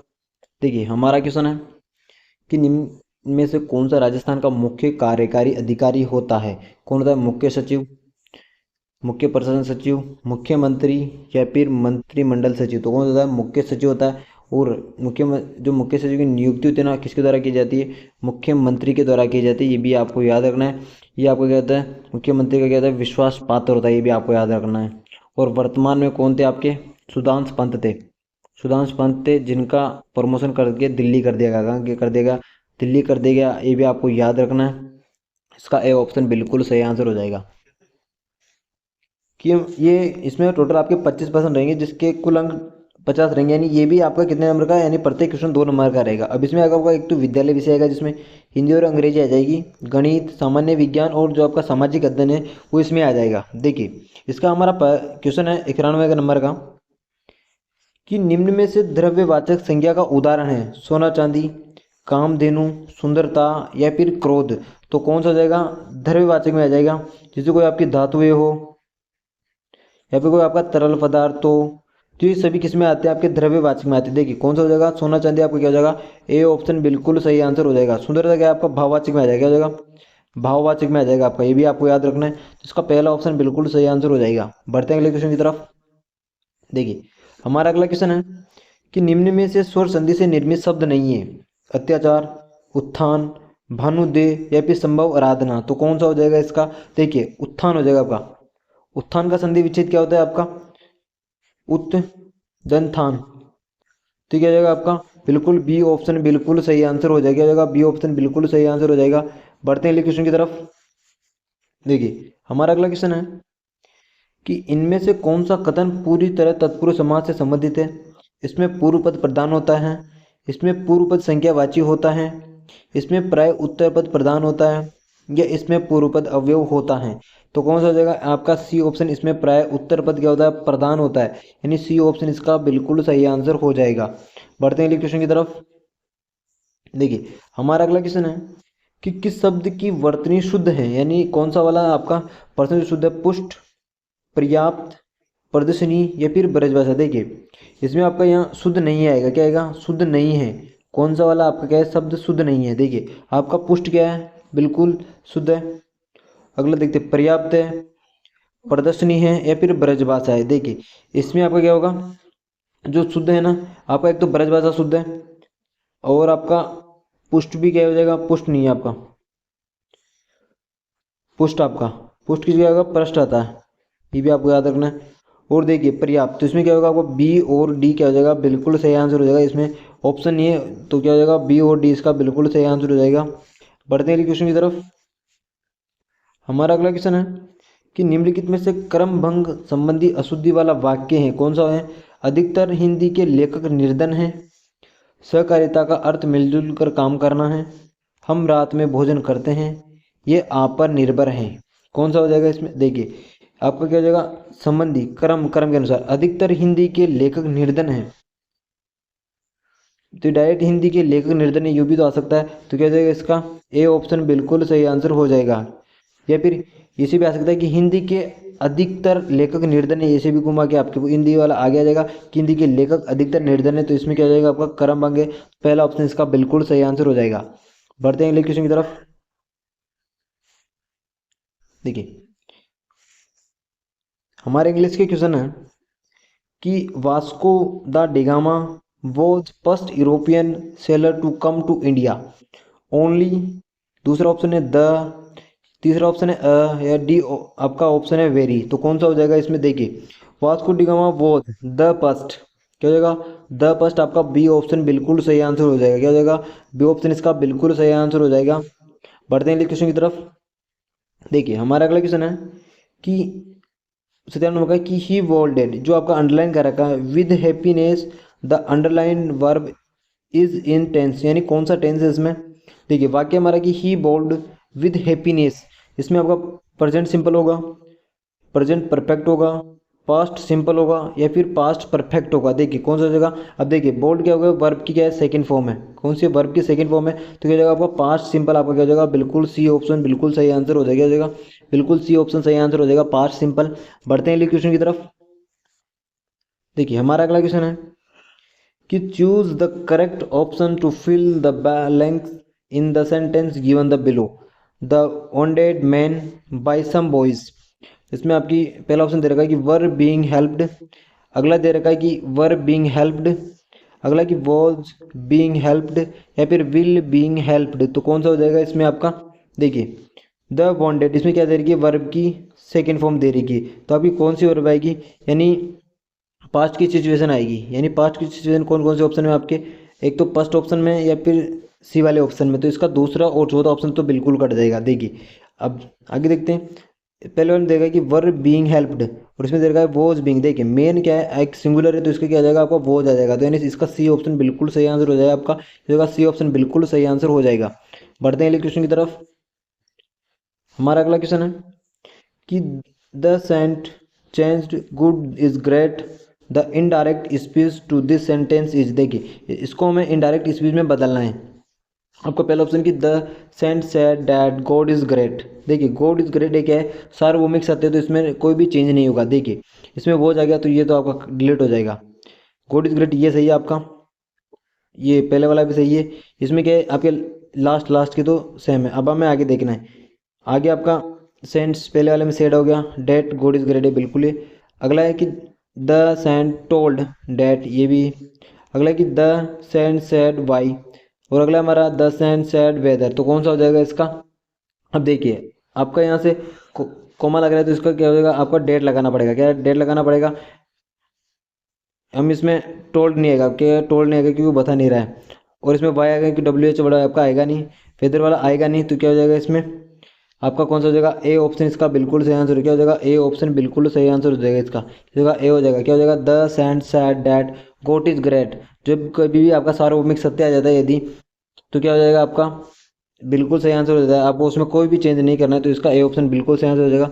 बढ़ते हैं अगले क्वेश्चन की तरफ। देखिए हमारा क्वेश्चन है कि no one to offer help, come across, come forward, come upon या फिर कम ऑन। क्या हो जाएगा इसका? तो इसका बिल्कुल हो जाएगा कम फॉरवर्ड। क्या हो जाएगा? बी ऑप्शन कम फॉरवर्ड इसका सही आंसर हो जाएगा, क्योंकि क्या है? फेजल वर्ब है आपकी। क्या है? फेजल वर्ब है, ये भी आपको याद रखना है।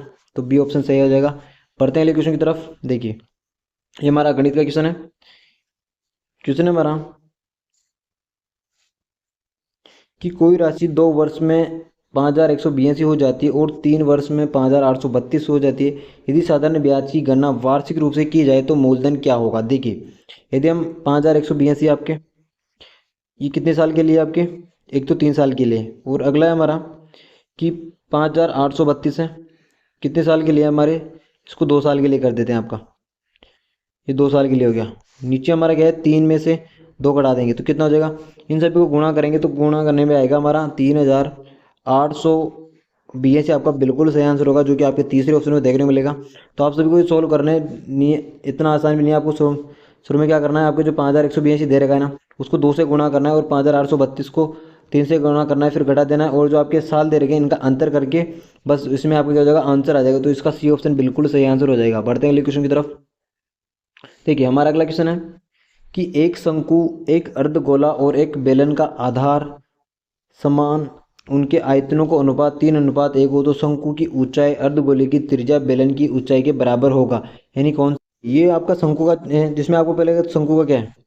शंकु का आयतन, इसका सूत्र लगाना है। शंकु के आयतन का, आयतन का सूत्र लगाना है। और इसमें आपके अर्धगोले का किसका होगा? अर्धगोले का हो जाएगा। और आपको बेलन का, जो बेलन का आयतन है उसका सूत्र लगाना है। फिर आप यदि इसका आंसर निकालेंगे तो आपका आएगा 9:3:1। आपका बी ऑप्शन बिल्कुल सही आंसर हो जाएगा। यानी 9:3:1 बिल्कुल बी ऑप्शन सही आंसर हो जाएगा। इसको आप सोल्व करेंगे, पहले आपको शंकु के आयतन का सूत्र लगाना है, फिर आपको अर्धगोले का लगाना है, फिर बेलन का लगाना है। तो इसके लास्ट में आपका आंसर आएगा 9:3:1। आपका बी ऑप्शन बिल्कुल सही आंसर हो जाएगा। बढ़ते हैं क्वेश्चन की तरफ। देखिए हमारा अगला क्वेश्चन है कि एक व्यापारी के पास 3 प्रकार के दूध 3 मात्राओं 435 लीटर, 493 लीटर, 551 लीटर है। उसे पूरा दूध बिना मिलाए भरने के लिए एक ही माप के कम से कम कितने बर्तन चाहिए? यानी उसे कितने बर्तनों की आवश्यकता होगी, आपको ये बताना है। देखिए कितने बर्तन होंगे आपके? 51 होंगे, 61 होंगे, 47 होंगे, या फिर आपके 45 होंगे। तो कितने बर्तन हो जाएंगे? सबका क्या करेंगे? म से निकालेंगे। तो कितना आएगा इसका? 29 आएगा। और इन सभी को जोड़ के क्या करेंगे? इन सभी को जोड़ेंगे और उसमें भाग देंगे आपके। तो भाग देने पर आपका कितना आंसर आ जाएगा? आपका 51 है। ये ऑप्शन बिल्कुल सही आंसर हो जाएगा। आपको पहले इनका म से निकालना कि 29 आ जाएगा, फिर जो आपको इन सभी को जोड़कर उसमें भाग देना है 29 का, तो आपका क्या हो जाएगा? 51 बिल्कुल सही आंसर हो जाएगा। बढ़ते हैं अगले क्वेश्चन की तरफ। देखिए हमारा अगला क्वेश्चन है कि एक समकोण त्रिभुज का आधार 5 एकक और कर्ण 13 एकक के तो क्षेत्रफल है 15 वर्ग एकक, 30 वर्ग एकक, 12 वर्ग एकक या फिर 60 वर्ग एकक हो जाएगा। आपको इसका सूत्र लगाना है AB√A² माइनस B², ये वाला सूत्र लगाना है। आप ये वाला इसका चित्र बन जाएगा, जिसमें आपको 13 इधर दे रखा है, 5 इधर दे रखा है। तो आप आराम से निकाल देख सकते हैं। 13 का स्क्वायर कर देंगे और माइनस 5 का स्क्वायर कर देंगे, यानी 169 में से आप कितने निकाल देंगे? 25 निकाल देंगे। तो इसमें आपका बिल्कुल सही आंसर आ जाएगा। यानी इसका बिल्कुल सही आंसर क्या है आपका? 30 वर्ग एक आपका क्या हो जाएगा? बी ऑप्शन बिल्कुल सही आंसर हो जाएगा। फिर बाद में आपको त्रिभुज का क्षेत्र वाला सूत्र लगा देना है, जिससे आपका 30 ऑप्शन बिल्कुल सही आंसर आ जाएगा। बढ़ते हैं अगले क्वेश्चन की तरफ। देखिए हमारा अगला क्वेश्चन है कि एक व्यक्ति के वेतन को 50% कम करने के बाद घटे हुए वेतन में 70% की वृद्धि की गई, उस व्यक्ति को कितना प्रतिशत लाभ या हानि मिला है? तो देखिए इसमें 50 तो % हो गया, प्लस 50 में भी क्या किया इसने 70% की है, वर्दी की है। अब आप उसको सोल्व करेंगे तो कितने, तो इनको काट पीट के कितने आ जाएंगे, 50 प्लस 35 कितने हो जाएंगे आपके, 85 कितने हो जाएंगे, 85 हो जाएंगे। अब देखिए टोटल कितनी होती है, 100 में से 85 की, तो आपको कितना आ जाएगा, 15% इसका बिल्कुल सही आंसर आ जाएगा। यानी बी ऑप्शन इसका बिल्कुल सही आंसर हो जाएगा। क्या हो जाएगा, बी ऑप्शन बिल्कुल सही आंसर हो जाएगा। बढ़ते हैं अगले क्वेश्चन की तरफ। देखिए हमारा अगला क्वेश्चन है कि निम्नलिखित में से किसका संबंध अम्लीय वर्षा से है, यानी अम्लीय वर्षा का संबंध किससे है। पहला है वर्षा जल का पीएच कितना हो, 5.6 से कम हो। वर्षा जल का पीएच 5.7 से 6.8 तक हो। वर्षा जल का पीएच 7 हो, या वर्षा जल का पीएच 7 से अधिक हो। तो कौन सा होना चाहिए इसमें, अगर वर्षा जल का जो पीएच है ना वो 5.7 से 6.8 तक होना चाहिए, जब भी क्या हो जाए अम्लीय वर्षा होती है। यानी बी ऑप्शन इसका बिल्कुल सही आंसर हो जाएगा। बढ़ते हैं क्वेश्चन की तरफ। देखिए अगला क्वेश्चन हमारा कि निम्नलिखित किस कारण से लोहे पर जंग लग जाती है। ऑक्सीकरण, अपचयन, ऑक्सीजन के साथ रासायनिक अभिक्रिया, या फिर चौथा है CO2 के साथ रासायनिक अभिक्रिया। देखिए पहला ऑक्सीकरण तो आएगा, यानी आपका पहला ऑप्शन आ रहा होगा वो होगा, यानी इसमें नहीं आ रहा और इसमें नहीं आ रहा, तो क्या आपका बी और सी तो डिलीट हो गया। अब पहला है जिसमें आपका ऑक्सीकरण तो आएगा। और देखिए तीसरा ऑक्सीजन के साथ रासायनिक अभिक्रिया होती है, यानी इसमें क्या हो जाएगा आपका, तीसरा भी आ जाएगा, क्या हो जाएगा, तीसरा भी इंक्लूड हो जाएगा। यानी आपका डी ऑप्शन इसका बिल्कुल सही आंसर हो जाएगा। ऑक्सीकरण और आपका क्या हो जाएगा, ऑक्सीजन के साथ रासायनिक अभिक्रिया, यानी इसका डी पहला और तीसरा बिल्कुल सही आंसर हो जाएगा। बढ़ते हैं अगले क्वेश्चन की तरफ। देखिए हमारा क्वेश्चन है कि एक वस्तु उत्तल लेंस से 2f1 पर रखी है, उसका प्रतिबिंब बनेगा, यानी कहाँ पर प्रतिबिंब बनेगा, तो 2f1 और लेंस के मध्य बनेगा, 2f2 और लेंस के मध्य बनेगा, या फिर 2f2 पर बनेगा, या फिर f2 पर बनेगा। तो किस पे बनेगा आपका, सी ऑप्शन 2f2 बनेगा, यानी दो फोकस दूर बनेगा। तो सी ऑप्शन इसका बिल्कुल सही आंसर हो जाएगा। बढ़ते हैं अगले क्वेश्चन की तरफ। देखिए हमारा अगला क्वेश्चन है कि निम्न में से प्राथमिक लैंगिक अंग हैं वर्षण, अंडाशय, वर्षण कोश, या ए व बी दोनों। क्या हो जाएगा इसका, जिसका डी ऑप्शन आपका बिल्कुल सही आंसर हो जाएगा। ए व बी दोनों क्या हो जाएगा, वर्षण और अंडाशय आपका बिल्कुल सही आंसर हो जाएगा, यानी डी ऑप्शन सही आंसर हो जाएगा। बढ़ते हैं क्वेश्चन की तरफ। देखिए हमारा अगला क्वेश्चन है कि एक वयस्क मानव के वर्षण में शुक्राणु का निर्माण करने वाली शुक्रजन्य अवस्थाओं का सही क्रम है। स्पर्मेटोसाइड, स्पर्मेटोगोनिया, स्पेरेडियम या शुक्राणु, ये मिलान है इनके, स्पिरेटोगोनियम, स्पिरेटोमाइटसाइड या स्पिरोमेडी शुक्राणु दे रखे, स्पिरोमेडियम, स्पिरोमेसाइड या स्पिरेटोगोनिया शुक्राणु है, स्पिरोमेटोगोनिया, स्पिरोमेडी और स्पिरोमोसाइड शुक्राणु दे रखे। तो इसका क्या हो जाएगा आपका बी ऑप्शन, स्पिरोमेटोगोनिया और स्पिरोमेसाइड और स्पिरोमेडी आपका क्या होगा, बी ऑप्शन बिल्कुल सही आंसर है, इनका क्रम है। तो बी ऑप्शन बिल्कुल सही आंसर हो जाएगा। बढ़ते हैं क्वेश्चन की तरफ। देखिए हमारा अगला क्वेश्चन है कि रजिया सुल्तान को किस वर्ष ही हटाया गया था, यानी उसके शासनकाल से कब हटाया गया था, यानी उसकी जो गद्दी थी, गद्दी से कब हटाया गया था, 1236 में, 1238 में, 1240 में, 1242 में, कब हटाया गया था, तो हटाया गया था उन्हें 1240 में हटाया गया था। यानी आपका सी ऑप्शन बिल्कुल सही आंसर हो जाएगा कि रजिया सुल्तान को 1240 में हटाया गया था। बढ़ते हैं क्वेश्चन की तरफ। देखिए हमारा अगला क्वेश्चन है कि राज्य में प्रचलित कीमतों पर प्रति व्यक्ति आय 2024-25 कितनी, यानी करंट वाला था, कितने, 1,85,053, 1,45,118, या फिर 1,12,216, या फिर 1,16,118। तो हो जाएगा इसका ए ऑप्शन 1,85,053, आपका ए ऑप्शन बिल्कुल सही आंसर हो जाएगा। बढ़ते हैं क्वेश्चन की तरफ। देखिए हमारा अगला क्वेश्चन है कि उष्णकटिबंधीय आर्द्र के आर्द्र पर्णपाती वनों में कौन सी वनस्पति पाई जाती है, सागवान, सकुआ, शीशम, आम और बांस। बी ऑप्शन है महोगनी, आबूनस, सिनकोना या फिर रबड़। अगला कि तेंदू, पलास, बेर, चंदन, आम, बबूल, केर, खजूर और नागफनी। तो इसका ए ऑप्शन क्या हो जाएगा, सागवान, सकुआ, शीशम, आम और बांस। ए ऑप्शन बिल्कुल सही हो जाएगा। उष्ण जो आपके आर्द्र पर्णपाती वन है वहाँ पे आपको सागवान, सकुआ और शीशम और आम, बांस के वन देखने को मिलेंगे। बढ़ते हैं क्वेश्चन की तरफ। देखिए क्वेश्चन हमारा कि भारत में संपत्ति के आधार अधिकार के विषय में निम्नलिखित में से कथनों में से कौन सा कथन एक सही है। यह भारतीय संविधान के अनुच्छेद 301 के अधीन एक कानूनी अधिकार है, यह एक प्रथागत अधिकार है, अगला हमारा एक नैसर्गिक अधिकार है, या फिर इनमें से कोई नहीं। देखिए आपका जो पहला ऑप्शन है बिल्कुल सही आंसर हो जाएगा कि जो संपत्ति का अधिकार है उसे आपके अनुच्छेद 300A में रखा गया है और कानूनी अधिकार बनाया गया है। तो ए ऑप्शन इसका बिल्कुल सही आंसर हो जाएगा। बढ़ते हैं नेक्स्ट क्वेश्चन की तरफ। देखिए हमारा अगला क्वेश्चन है कि भारत में विशालतम नदीमुख डेल्टा कौन सी है? सुंदरबन नदीमुख डेल्टा, महानदी डेल्टा, या फिर गोदावरी नदी का जो डेल्टा है, या फिर कावेरी नदी का डेल्टा है। तो कौन सा हो जाएगा इसका? कौन सी नदी बनाती है आपके? इसका क्या हो जाएगा? सुंदरबन डेल्टा आपका सबसे बड़ा डेल्टा है, यानी इसका ए ऑप्शन बिल्कुल सही आंसर हो जाएगा। बढ़ते हैं अगले क्वेश्चन की तरफ। ठीक है, अब हमारे क्या होंगे? 20 क्वेश्चन होंगे जो आपके शैक्षणिक रीति विज्ञान, हिंदी, अंग्रेजी, गणित और सामान्य विज्ञान या सामाजिक अध्ययन के होंगे, जो भी आपके 2-2 नंबर के होंगे, यानी इसके भी कितने हो जाएंगे? 40 अंक आपके बिल्कुल हो जाएंगे।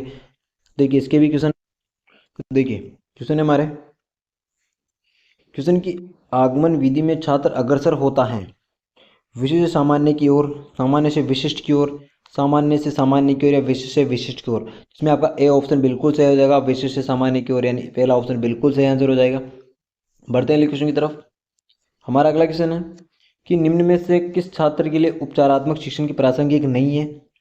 यह बालक जो प्रतिभाशाली है लेकिन बीमारी के कारण किसी प्रकार विषय से पिछड़ गया है, वह बालक जो सृजनशील है तथा उसकी उपलब्धि स्तर बहुत अच्छा है, वो बालक जो शरारती, अपराधी, मानसिक रूप से पिछड़ा है, या फिर वह बालक जो बहुत कमजोर है जिसका प्रत्येक विचार न्यून अधिकम पर है। तो क्या हो जाएगा आपका? बी ऑप्शन हो जाएगा कि वह बालक जो सृजनशील है किंतु तथा उसकी उपलब्धि स्तर बहुत ही अच्छा है। तो क्या हो जाएगा? उपचारात्मक शिक्षण के लिए प्रासंगिक नहीं होगा, यानी इसका बी ऑप्शन बिल्कुल सही आंसर हो जाएगा। बढ़ते हैं अगले क्वेश्चन की तरफ। हमारा अगला क्वेश्चन है कि बहुमाध्यम में एनिमेशन के माध्यम से क्या कार्य किया जाता है? इसमें चित्रों की एक श्रृंखला होती है जिसमें प्रत्येक चित्र की एक निश्चित समय अंतराल के बाद अगले चित्र में प्रतिस्थापित कर दिया जाता है। इसमें टेक्स्ट के माध्यम से सूचना को प्रस्तुत करते हैं। इसमें आइकन छूकर जानकारी प्राप्त की जाती है, या इसके लिए विशेष हार्डवेयर की जरूरत होती है, यानी कौन सा ऑप्शन आपका हो जाएगा? देखिए इसमें पहला हो जाएगा आपका कि इसमें चित्रों की एक श्रृंखला होती है जिसमें प्रत्येक चित्र की एक निश्चित समय अंतराल के बाद अगले चित्र के प्रत्यय स्थापित कर दिया जाता है। ये ऑप्शन इसका बिल्कुल सही आंसर हो जाएगा आपका। पढ़ते हैं क्वेश्चन की तरफ। देखिए हमारा क्वेश्चन है कि जब कर्ता एक क्रिया समाप्त कर उसी क्षण दूसरी क्रिया में प्रवृत्त होता है तब पहली क्रिया क्या कहलाती है? सहायक क्रिया, नामबोधक क्रिया, पूर्वकालिक क्रिया, या फिर भूतकालिक क्रिया। तो क्या कहलाती है? ये कहलाती है आपकी पूर्वकालिक क्रिया। यानी क्या हो जाएगा? एक काम तो क्या होगा आपका खत्म होता है और दूसरा काम क्या होता है? शुरू होता है। तो जो पहले वाली क्रिया वो कहलाएगी पूर्वकालिक क्रिया, यानी जो पहले क्रिया हुई है, तो इसका सी ऑप्शन बिल्कुल सही आंसर हो जाएगा। बढ़ते हैं क्वेश्चन की तरफ। हमारा क्वेश्चन है कि the fundamental order in the listening, speaking, reading and writing should be followed. It is the general characteristic of principal of the selection, principal of the gradation, principal of the habit formation, या फिर follow in the natural way. तो कौन सा हो जाएगा इसका? इसमें हो जाएगा आपका क्या? फॉलो द नेचुरल वे आपका क्या हो जाएगा? डी ऑप्शन बिल्कुल से आंसर हो जाएगा। इसमें आपका सिलेक्शन, ग्रेडेशन और हैबिट सारे आ जाते हैं। तो एक क्या है? नेचुरल वे एक प्राकृतिक रास्ता है जिसमें आपको बोलना, पढ़ना और लिखना ये सभी क्या सभी क्रियाएं होती है। तो डी ऑप्शन बिल्कुल से आंसर हो जाएगा। बढ़ते हैं क्वेश्चन की तरफ। हमारा क्वेश्चन है कि communicative approach to English teaching means informal approach, group competence, या कम्युनिकेटिव कॉम्पिटेंस, या कम्युनिकेटिव एप्रेजेंस। तो कौन सा हो जाएगा इसमें? आपका हो जाएगा कम्युनिकेटिव कॉम्पिटेंस। आपका क्या हो जाएगा? सी ऑप्शन बिल्कुल सही आंसर हो जाएगा आपका। बढ़ते हैं क्वेश्चन की तरफ। हमारा अगला क्वेश्चन है कि in which method mothers tongue dominates in the teaching of English? Direct method है, doctor Michael West new method, translation cum grammar method, या फिर principle of the controlled vocabulary. तो कौन सा हो जाएगा इसमें? आपका हो जाएगा ट्रांसलेशन कम ग्रामर मेथड। आपका क्या होगा? सी ऑप्शन इसका बिल्कुल सही आंसर हो जाएगा। किससे? मदर टंग वाला, यानी मातृभाषा वाला मेथड है वो किसे डोमिनेट करता है? आपका translation come the grammar method को क्या होता है? डोमिनेट करता है, यानी सी ऑप्शन बिल्कुल सही आंसर हो जाएगा। बढ़ते हैं क्वेश्चन की तरफ। अगला क्वेश्चन है हमारा कि the process of the finding out the extents to the which the decide change have taken the place in the pupils, online lectures, evaluations, co curricular activities, all of these. क्या हो जाएगा इसका? इसका क्या हो जाएगा? Evaluation. क्या हो जाएगा आपका? मूल्यांकन। मूल्यांकन आपका सही आंसर हो जाएगा, यानी the process of the finding out the extents to the which the desired change have taken. मूल्यांकन में पता चलता है आपका कि क्या परिवर्तन हुआ है, क्या परिवर्तन नहीं हुआ। तो इसका बी ऑप्शन इसका बिल्कुल एवेल्युएशन बिल्कुल सही आंसर हो जाएगा। बढ़ते हैं क्वेश्चन की तरफ। देखिए हमारा अगला क्वेश्चन है कि निम्न में से कौन सी गणित पाठ्य योजना की विशेषता नहीं है? यह छात्रों में तत्काल सुधारात्मक उपचार की आदत विकसित करने में मदद करती है, यह शिक्षकों के बच्चों को सीखने में कठिनाइयों का पूर्वाभास करने और उसमें निपटने में मदद करती है। अगला, ये शिक्षण को व्यवस्थित और सुव्यवस्थित बनाता है। अगला कि ये शिक्षक के बच्चों को सीखने की ज़रूरतों और क्षमताओं के बारे में अंतर्दृष्टि विकसित करने में मदद करता है। तो क्या हो जाएगा इसमें, आपकी विशेषता नहीं है, आपकी पहला ऑप्शन क्या हो जाएगा, बिल्कुल सही आंसर हो जाएगा कि छात्रों में तत्काल सुधारात्मक उपाय करने में, आदत विकसित करने में मदद करता है। नहीं, इसमें क्या समय लगता है आपका, क्या हो जाएगा, इसका ए ऑप्शन बिल्कुल सही आंसर हो जाएगा। बढ़ते हैं अगले क्वेश्चन की तरफ। हमारा अगला क्वेश्चन है कि एक ऐसी योजना जो ये जानने का प्रयास करती है कि विद्यार्थी कितने समझे और इस आधार पर यह तय किया जा सके कि प्रत्येक की व्यक्तिगत अथवा वर्ग की आवश्यकता के अनुसार भविष्य का शिक्षण तय हो सके, वो क्या कहलाता है आपका, क्या कहलाता है, निदानात्मक, यानी निदान क्या गया है, यानी सी ऑप्शन इसका बिल्कुल सही आंसर हो जाएगा। बढ़ते हैं क्वेश्चन की तरफ। हमारा अगला क्वेश्चन है कि गणित के शिक्षण में जीन पियाजे के ढांचे को शामिल करने के लिए शिक्षक को सम्मिलित करना चाहिए। कक्षा में समूह में विचार विमर्श करना, केवल आयु विशेष समस्या समाधान कार्य, या फिर समुदाय में योजनाबद्ध भ्रमण, या फिर एक अवधारणा जो पढ़ाने के लिए पर्याप्त मात्रा में हस्त कौशल सामग्री का उपयोग। तो इसका क्या हो जाएगा आपका डी ऑप्शन इसका बिल्कुल सही आंसर हो जाएगा। बढ़ते हैं क्वेश्चन की तरफ। हमारा अगला क्वेश्चन है कि विद्यार्थियों में गणित अधिगम का मूल्यांकन करने के लिए निम्न में से कौन सी योजना वांछनीय है। विद्यार्थी की अपने उत्तरों के समर्थन देने की क्षमता का मूल्यांकन महत्वपूर्ण आधार होना चाहिए। अगला है गणितीय शब्द संग्रह का विकास मूल्यांकन का आधार होना चाहिए। अगला है गणितीय शब्द संग्रह का विकास मूल्यांकन पर आधार नहीं होना चाहिए। विद्यार्थी के शुद्ध उत्तरों की अपेक्षा करनी चाहिए। तो कौन सा होगा इसमें, आपका पहला ऑप्शन इसका भी बिल्कुल सही आंसर हो जाएगा कि विद्यार्थी को अपने उत्तरों के समर्थन देने की क्षमता का मूल्यांकन महत्वपूर्ण आधार होनी चाहिए। बढ़ते हैं क्वेश्चन की तरफ। अगला है हमारा कि विज्ञान में उद्देश्य की प्राप्ति का ध्यान रखा जाता है। बालक का विकास व सीखने के नियम, विषय वस्तु की प्रकृति, बालक की आवश्यकता और योग्यता, यानी इन सभी को इसमें शामिल किया जाता है। तो इसका डी ऑप्शन इसका बिल्कुल सही आंसर हो जाएगा। बढ़ते हैं अगले क्वेश्चन की तरफ। हमारा अगला क्वेश्चन है कि कक्षा में एक विशेष छात्र को कोई प्रसंग समझना अच्छा नहीं है तो अन्य छात्रों में शिक्षक के लिए घृणा भावना पैदा होती है, छात्रों के बीच तीव्र प्रतिस्पर्धा होती है, अन्य छात्रों का हतोत्साहन होता है, कक्षा में अशांति पैदा होती है। तो क्या होती है इसमें, कक्षा में आपकी अशांति पैदा होती है, यानी डी ऑप्शन इसका बिल्कुल सही आंसर हो जाएगा। बढ़ते हैं क्वेश्चन की तरफ। देखिए हमारा अगला क्वेश्चन है कि निम्न में से कौन सा विज्ञान के प्रेक्षण करने के संदर्भ में सही नहीं है। एक प्राकृतिक परिघटना के संदर्भ में निष्पक्ष सच्चाइयाँ देता है, यह बताने के लिए केंद्रित होता है कि यह क्या है। ये देखना, चखना, छूना, सुनना, सूंघना सम्मिलित करता है। ये किसी परिघटना के बारे में प्राथमिक आंकड़े एकत्रित करने में सहायता करता है। तो क्या हो जाएगा इसमें, आपका पहला क्या हो जाएगा, पहला सही नहीं है इसमें कि ये प्राकृतिक परिघटनाओं के संदर्भ में निष्पक्ष सच्चाइयाँ देता है, ये ऑप्शन इसका बिल्कुल सही आंसर हो जाएगा। और बाकी सब सही है, सिर्फ ये आपका सही नहीं है। बढ़ते हैं क्वेश्चन की तरफ। हमारा अगला क्वेश्चन है कि जब विज्ञान कक्षा में अधिकतर शिक्षार्थी पढ़ने में काफ़ी निचले ग्रेड स्तर पर हैं तो शिक्षक को क्या करना चाहिए, यानी शिक्षक को क्या करना चाहिए, पाठ्य पुस्तक में कक्षा में पढ़ाना चाहिए, अनेक अस्तपरक गतिविधियों की योजना बनानी चाहिए, प्रकरण से संबंधित दृश्य सामग्री दिखाना चाहिए, सरल भाषा का प्रयोग करते हुए भाषण देना। देखिए यदि बच्चों को समझ नहीं आता तो आप क्या करेंगे, दृश्य सामग्री दिखाएंगे जिसके आप बच्चे इमेज बना सके अपने दिमाग में और आसानी से समझ सके, यानी सी ऑप्शन इसका बिल्कुल सही आंसर हो जाएगा। प्रकरण से संबंधित दृश्य सामग्री दिखाना चाहिए, यानी इसका सी ऑप्शन बिल्कुल सही आंसर होगा जिससे बच्चों को आसानी से समझ में आ सके। बढ़ते हैं क्वेश्चन की तरफ।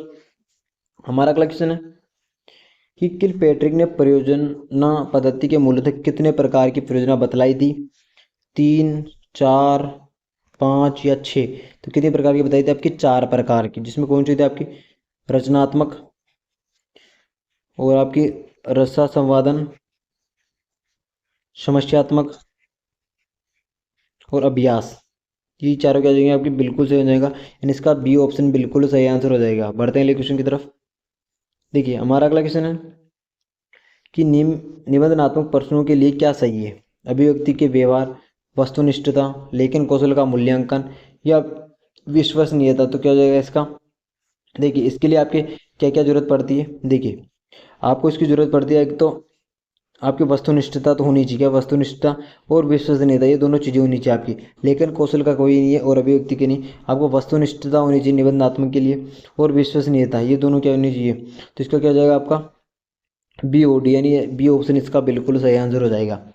बढ़ते हैं क्वेश्चन की तरफ। देखिए हमारा अगला क्वेश्चन है कि कौन सा युग्म सही नहीं है। निबंधात्मक प्रकार के प्रश्न, वर्णनात्मक, लघुतरात्मक प्रकार के प्रश्न, शब्द सीमा, शिक्षक निर्मित परीक्षण, निष्कर्ष संदर्भित परीक्षण, प्रतिअभिज्ञान प्रकार के प्रश्न, एक शब्द में उत्तर। क्या है इसका डी ऑप्शन इसका बिल्कुल सही आंसर माना जाएगा। बढ़ते हैं अगले क्वेश्चन की तरफ। हमारा अगला क्वेश्चन है कि यह कथन कि साहित्य समाज का दर्पण होता है, यह सामाजिक अध्ययन के साथ यह संबंध बताता है भाषा से, गणित से, विज्ञान से और शारीरिक शिक्षा से। तो किससे बताता है? ये बताता है आपका भाषा से। किससे बताता है? भाषा से, यानी साहित्य भाषा से बताता है। इसका ए ऑप्शन इसका बिल्कुल सही आंसर हो जाएगा। बढ़ते हैं अगले क्वेश्चन की तरफ। देखिए अब हमारे 10 क्वेश्चन होंगे जो किसके होंगे? आपके साइकोलॉजी के होंगे, यानी शैक्षिक मनोविज्ञान के, जो कि 20 अंक के होंगे और प्रत्येक क्वेश्चन आपका 2 नंबर करेगा, ये भी आपको याद रखना है। बढ़ते हैं क्वेश्चन की तरफ। देखिए हमारा क्वेश्चन है कि निम्न में से कौन सा कथन बुद्धि के बारे में सत्य नहीं है। ये कि व्यक्ति की मानसिक क्षमता होती है, ये समाज से अनुकूल स्थापित करने में सक्षम है, ये व्यवहार की गुणवत्ता से आंकी जाती है, ये स्थायी एवं अपरिवर्तनशील विशेषता है। इसका डी ऑप्शन क्या हो जाएगा? डी ऑप्शन इसका बिल्कुल सही हो जाएगा। ये सत्य नहीं कि स्थायी एवं ये अस्थायी होती है एवं क्या होता है? परिवर्तनशील होती है। तो इसका डी ऑप्शन बिल्कुल सही आंसर हो जाएगा। बढ़ते हैं अगले क्वेश्चन की तरफ। हमारा अगला क्वेश्चन है कि थॉमसन द्वारा बुद्धि का कौन सा सिद्धांत प्रतिपादित किया गया है? कौन सा? कर्मिक महत्व, प्रतिदर्श सिद्धांत, त्रियामी सिद्धांत या फिर द्विकारक सिद्धांत। तो कौन सा प्रतिपादित किया गया था? जिसकी किया गया था आपका प्रतिदर्श सिद्धांत, यानी बी ऑप्शन इसका बिल्कुल सही आंसर हो जाएगा। बढ़ते हैं अगले क्वेश्चन की तरफ। हमारा अगला क्वेश्चन है कि बालकों की सोच अमूर्तता की अपेक्षा मूर्त अनुभवों एवं प्रतियों से होती है, ये अवस्था है। कौन सी अवस्था है ये आपकी? 7 से 12 वर्ष तक की, 12 वर्ष की, या 2 से 7 वर्ष की, या फिर जन्म से 2 वर्ष की। तो इसमें क्या हो जाएगा? आपका ए ऑप्शन 7 से 12 वर्ष बिल्कुल सही आंसर हो जाएगा। बढ़ते हैं अगले क्वेश्चन की तरफ। हमारा अगला क्वेश्चन है कि व्यक्तित्व मापक की प्रेक्षण विधियां नीचे दी गई किस सिद्धांत से संबंधित है? मानवतावादी, मनोविश्लेषण, वैश्विक, व्यवहारवादी या संज्ञानात्मक। तो कौन सा हो जाएगा? मनोविश्लेषिक। आपका बी ऑप्शन इसका बिल्कुल सही आंसर हो जाएगा। बढ़ते हैं नेक्स्ट क्वेश्चन की तरफ। हमारा क्वेश्चन है कि बिग 5 का सिद्धांत किसने दिया था? आपका मैक्रे एवं कोस्टो, ओलपोर्ट, आइजेंक के स्प्रेगर। किसने दिया था आपका? तो क्या था? ओलपोर्ट ने। इसका क्या हो जाएगा? बी ऑप्शन बिल्कुल सही आंसर हो जाएगा। बढ़ते हैं अगले क्वेश्चन की तरफ। हमारा अगला क्वेश्चन है कि व्यक्तिक विभिन्नता होती है व्यक्तिगत, शारीरिक, बुद्धि के उपभोग सभी, यानी सभी के आधार पे क्या होती है? आपकी भिन्नताएं होती है। तो डी ऑप्शन इसका बिल्कुल सही आंसर हो जाएगा। यानी कि आपकी व्यक्तिगत आधार पे भिन्नता देखने को मिलेगा, आपको शारीरिक और बौद्धिक सभी आधार पर आपको भिन्नताएं देखने को मिलेगी। बढ़ते हैं अगले क्वेश्चन की तरफ। हमारा अगला क्वेश्चन है कि निम्न में से कौन सा प्रयास एवं त्रुटि के सिद्धांत के जनक है? कौन है आपके प्रयास एवं त्रुटि के जनक? कौन है? स्कनर है, थोर्नडाइक है, फ्रोबेल या फ्राइड। तो कौन हो जाएगा? थोर्नडाइक। आपका बी ऑप्शन बिल्कुल सही आंसर हो जाएगा। बढ़ते हैं अगले क्वेश्चन की तरफ। हमारा अगला क्वेश्चन है कि निम्न में से कौन सा नकारात्मक अभिप्रेरणा का उदाहरण है? आवश्यकता, अंतर्नाद, प्रशंसा या फिर प्रोत्साहन। क्या हो जाएगा इसमें? प्रशंसा आपका क्या हो जाएगा? सी ऑप्शन बिल्कुल सही आंसर होगा। नकारात्मक अभिप्रेरणा का उदाहरण है। बढ़ते हैं अगले क्वेश्चन की तरफ। देखिए हमारा अगला क्वेश्चन है कि निम्न में से किस अवस्था में शेषावस्था की पुनरावृत्ति कहा जाता है? किशोरावस्था, युवावस्था, बाल्यावस्था या संन्यास अवस्था। तो किस अवस्था को कहा जाता है? तो क्या जाता है आपका? किशोरावस्था। किसे कहा जाता है? किशोरावस्था को, यानी ए ऑप्शन इसका बिल्कुल सही आंसर हो जाएगा।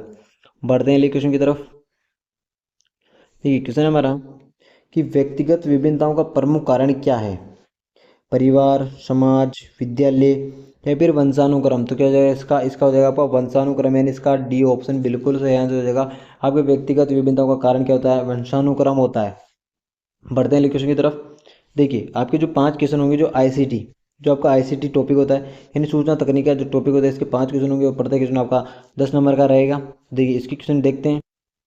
तो देखिए इसकी क्वेश्चन है, देखिए पहला क्वेश्चन है कि एक ऑपरेटिंग सिस्टम एक व्यक्ति को प्रतीकों, आइकन, विजुअल मेटाफर, पॉइंटिंग डिवाइसों के उपयोग के माध्यम से कंप्यूटर के साथ संवाद करने में सक्षम बनाता है। यह निम्नलिखित में से किस रूप में वर्गीकृत किया गया है? Graphical user interface, line command interface, black user interface या फिर टेप यूजर इंटरफेस। तो क्या जाएगा इसका? ए ऑप्शन बिल्कुल सही आंसर हो जाएगा आपका ग्राफिकल यूजर इंटरफेस। बढ़ते हैं अगले क्वेश्चन की तरफ। देखिए हमारा अगला क्वेश्चन है कि सूचना प्रौद्योगिकी अधिनियम का कौन सा सेक्शन कंप्यूटर सिस्टम की हैकिंग करने पर दंड का प्रावधान करता है? सेक्शन 65, सेक्शन 66, सेक्शन 62 या फिर सेक्शन 67? तो कौन सा करता है आपका? तो ये करता है आपका सेक्शन 66, यानी बी ऑप्शन इसका बिल्कुल सही आंसर हो जाएगा। और ये लागू कब किया गया था? ये 2000 को किया गया था, और संशोधित किया गया था ये 2008 को। तो आपको पता रखना है कि जो सूचना अधिकार जो ये कंप्यूटर सिस्टम में हैकिंग का ये है ना, जो 2000 तो जारी किया था और इसमें संशोधन किया था 2008 को किया गया था। ये भी आपको याद रखना है। बढ़ते हैं अगले क्वेश्चन की तरफ। हमारा अगला क्वेश्चन है कि राजस्थान में सूचना प्रौद्योगिकी के पूर्ण रूपेण विकास क्रम का किस विभाग को जाता है? विज्ञान एवं प्रौद्योगिकी विभाग, आर्थिक सांख्यिकी विभाग, सूचना जनसंपर्क विभाग, या फिर सूचना प्रौद्योगिकी संचार विभाग? तो इसका क्या हो जाएगा? डी ऑप्शन इसका बिल्कुल सही आंसर हो जाएगा आपका। सूचना प्रौद्योगिकी और संचार विभाग, इसका डी ऑप्शन सही आंसर हो जाएगा। बढ़ते हैं अगले क्वेश्चन की तरफ। देखिए हमारा अगला क्वेश्चन है कि सरकार द्वारा सूचना प्रौद्योगिकी मंत्रालय में ई गवर्नेंस केंद्र की स्थापना कब की गई थी आपकी? 26 जनवरी 2000 को, 30 अगस्त 2001, 2 अप्रैल 2002, या फिर 15 अगस्त 2000 को? तो कब की गई थी आपकी? 15 अगस्त 2000 को की गई थी। यदि पूर्ण रूप से पूछे, या फिर ई जो गवर्नेंस आपका वर्ष माना जाता है कौन सा माना जाता है? 2001 माना जाता है। ये भी आपको याद रखना है, कौन सा? 2001 माना जाता है ई गवर्नेंस वर्ष आपका, और इसका डी ऑप्शन बिल्कुल सही आंसर हो जाएगा। बढ़ते हैं क्वेश्चन की तरफ। अगला क्वेश्चन हमारा कि रोम का पूर्ण रूप क्या है? Random original money, random only memory, read only memory, या फिर रैंडम ओवरफ्लो मेमोरी? तो क्या जाएगा? इसका जाएगा रीड ओनली मेमोरी। और यदि आपसे रैम से पूछे क्या रैम का, तो इसका क्या हो जाएगा? Random access access memory. किसका हो जाएगा? आपका रैम का हो जाएगा। तो ये भी आपको याद रखना है। आपके जो अगले मॉडल पे अगर उनमें पूछने का चांस रहेगा तो सी ऑप्शन इसका बिल्कुल सही आंसर हो जाएगा। यदि आपको इसमें कोई भी जो आंसर है वो गलत लगता है तो आप कमेंट बॉक्स में बता सकते हैं कि इसका कौन से क्वेश्चन का आपका आंसर गलत है। आई होप आप सभी को ये क्लास बढ़िया लगी होगी, क्योंकि इस क्लास में हमने आपके एग्जाम पैटर्न के हिसाब से 150 क्वेश्चन तैयार किए थे, तो आपके एग्जाम में आने के चांस बनते हैं। तो आप सभी को ये क्लास शुरू से लेकर अंत तक देखनी चाहिए और अपने दोस्तों को भी शेयर करनी चाहिए, क्योंकि ये क्लास सभी के लिए बहुत इंपॉर्टेंट होने वाली है। और आपको आपका जो तैयारी है उसका पता चल गया होगा कि आपकी तैयारी कैसी है और कैसी नहीं है, क्योंकि एग्जाम पैटर्न के हिसाब से तो आपको ये नहीं कि कहीं बाहर से क्वेश्चन आए हैं, आपके एग्जाम के हिसाब से ये क्वेश्चन बनाए गए हैं। तो आपको अपनी तैयारी को गलतियां देखनी कि आपकी गलतियां कहाँ हैं और अपनी गलतियों पर सुधार करना है। फिर मिलते हैं अपने दूसरे मॉडल पेपर के साथ। जब तक आप सभी को हमारे यूट्यूब चैनल को सब्सक्राइब कर लेना, इस वीडियो को लाइक कर देना है और इस वीडियो को अपने दोस्तों को शेयर कर देना है। जय हिंद, जय भारत।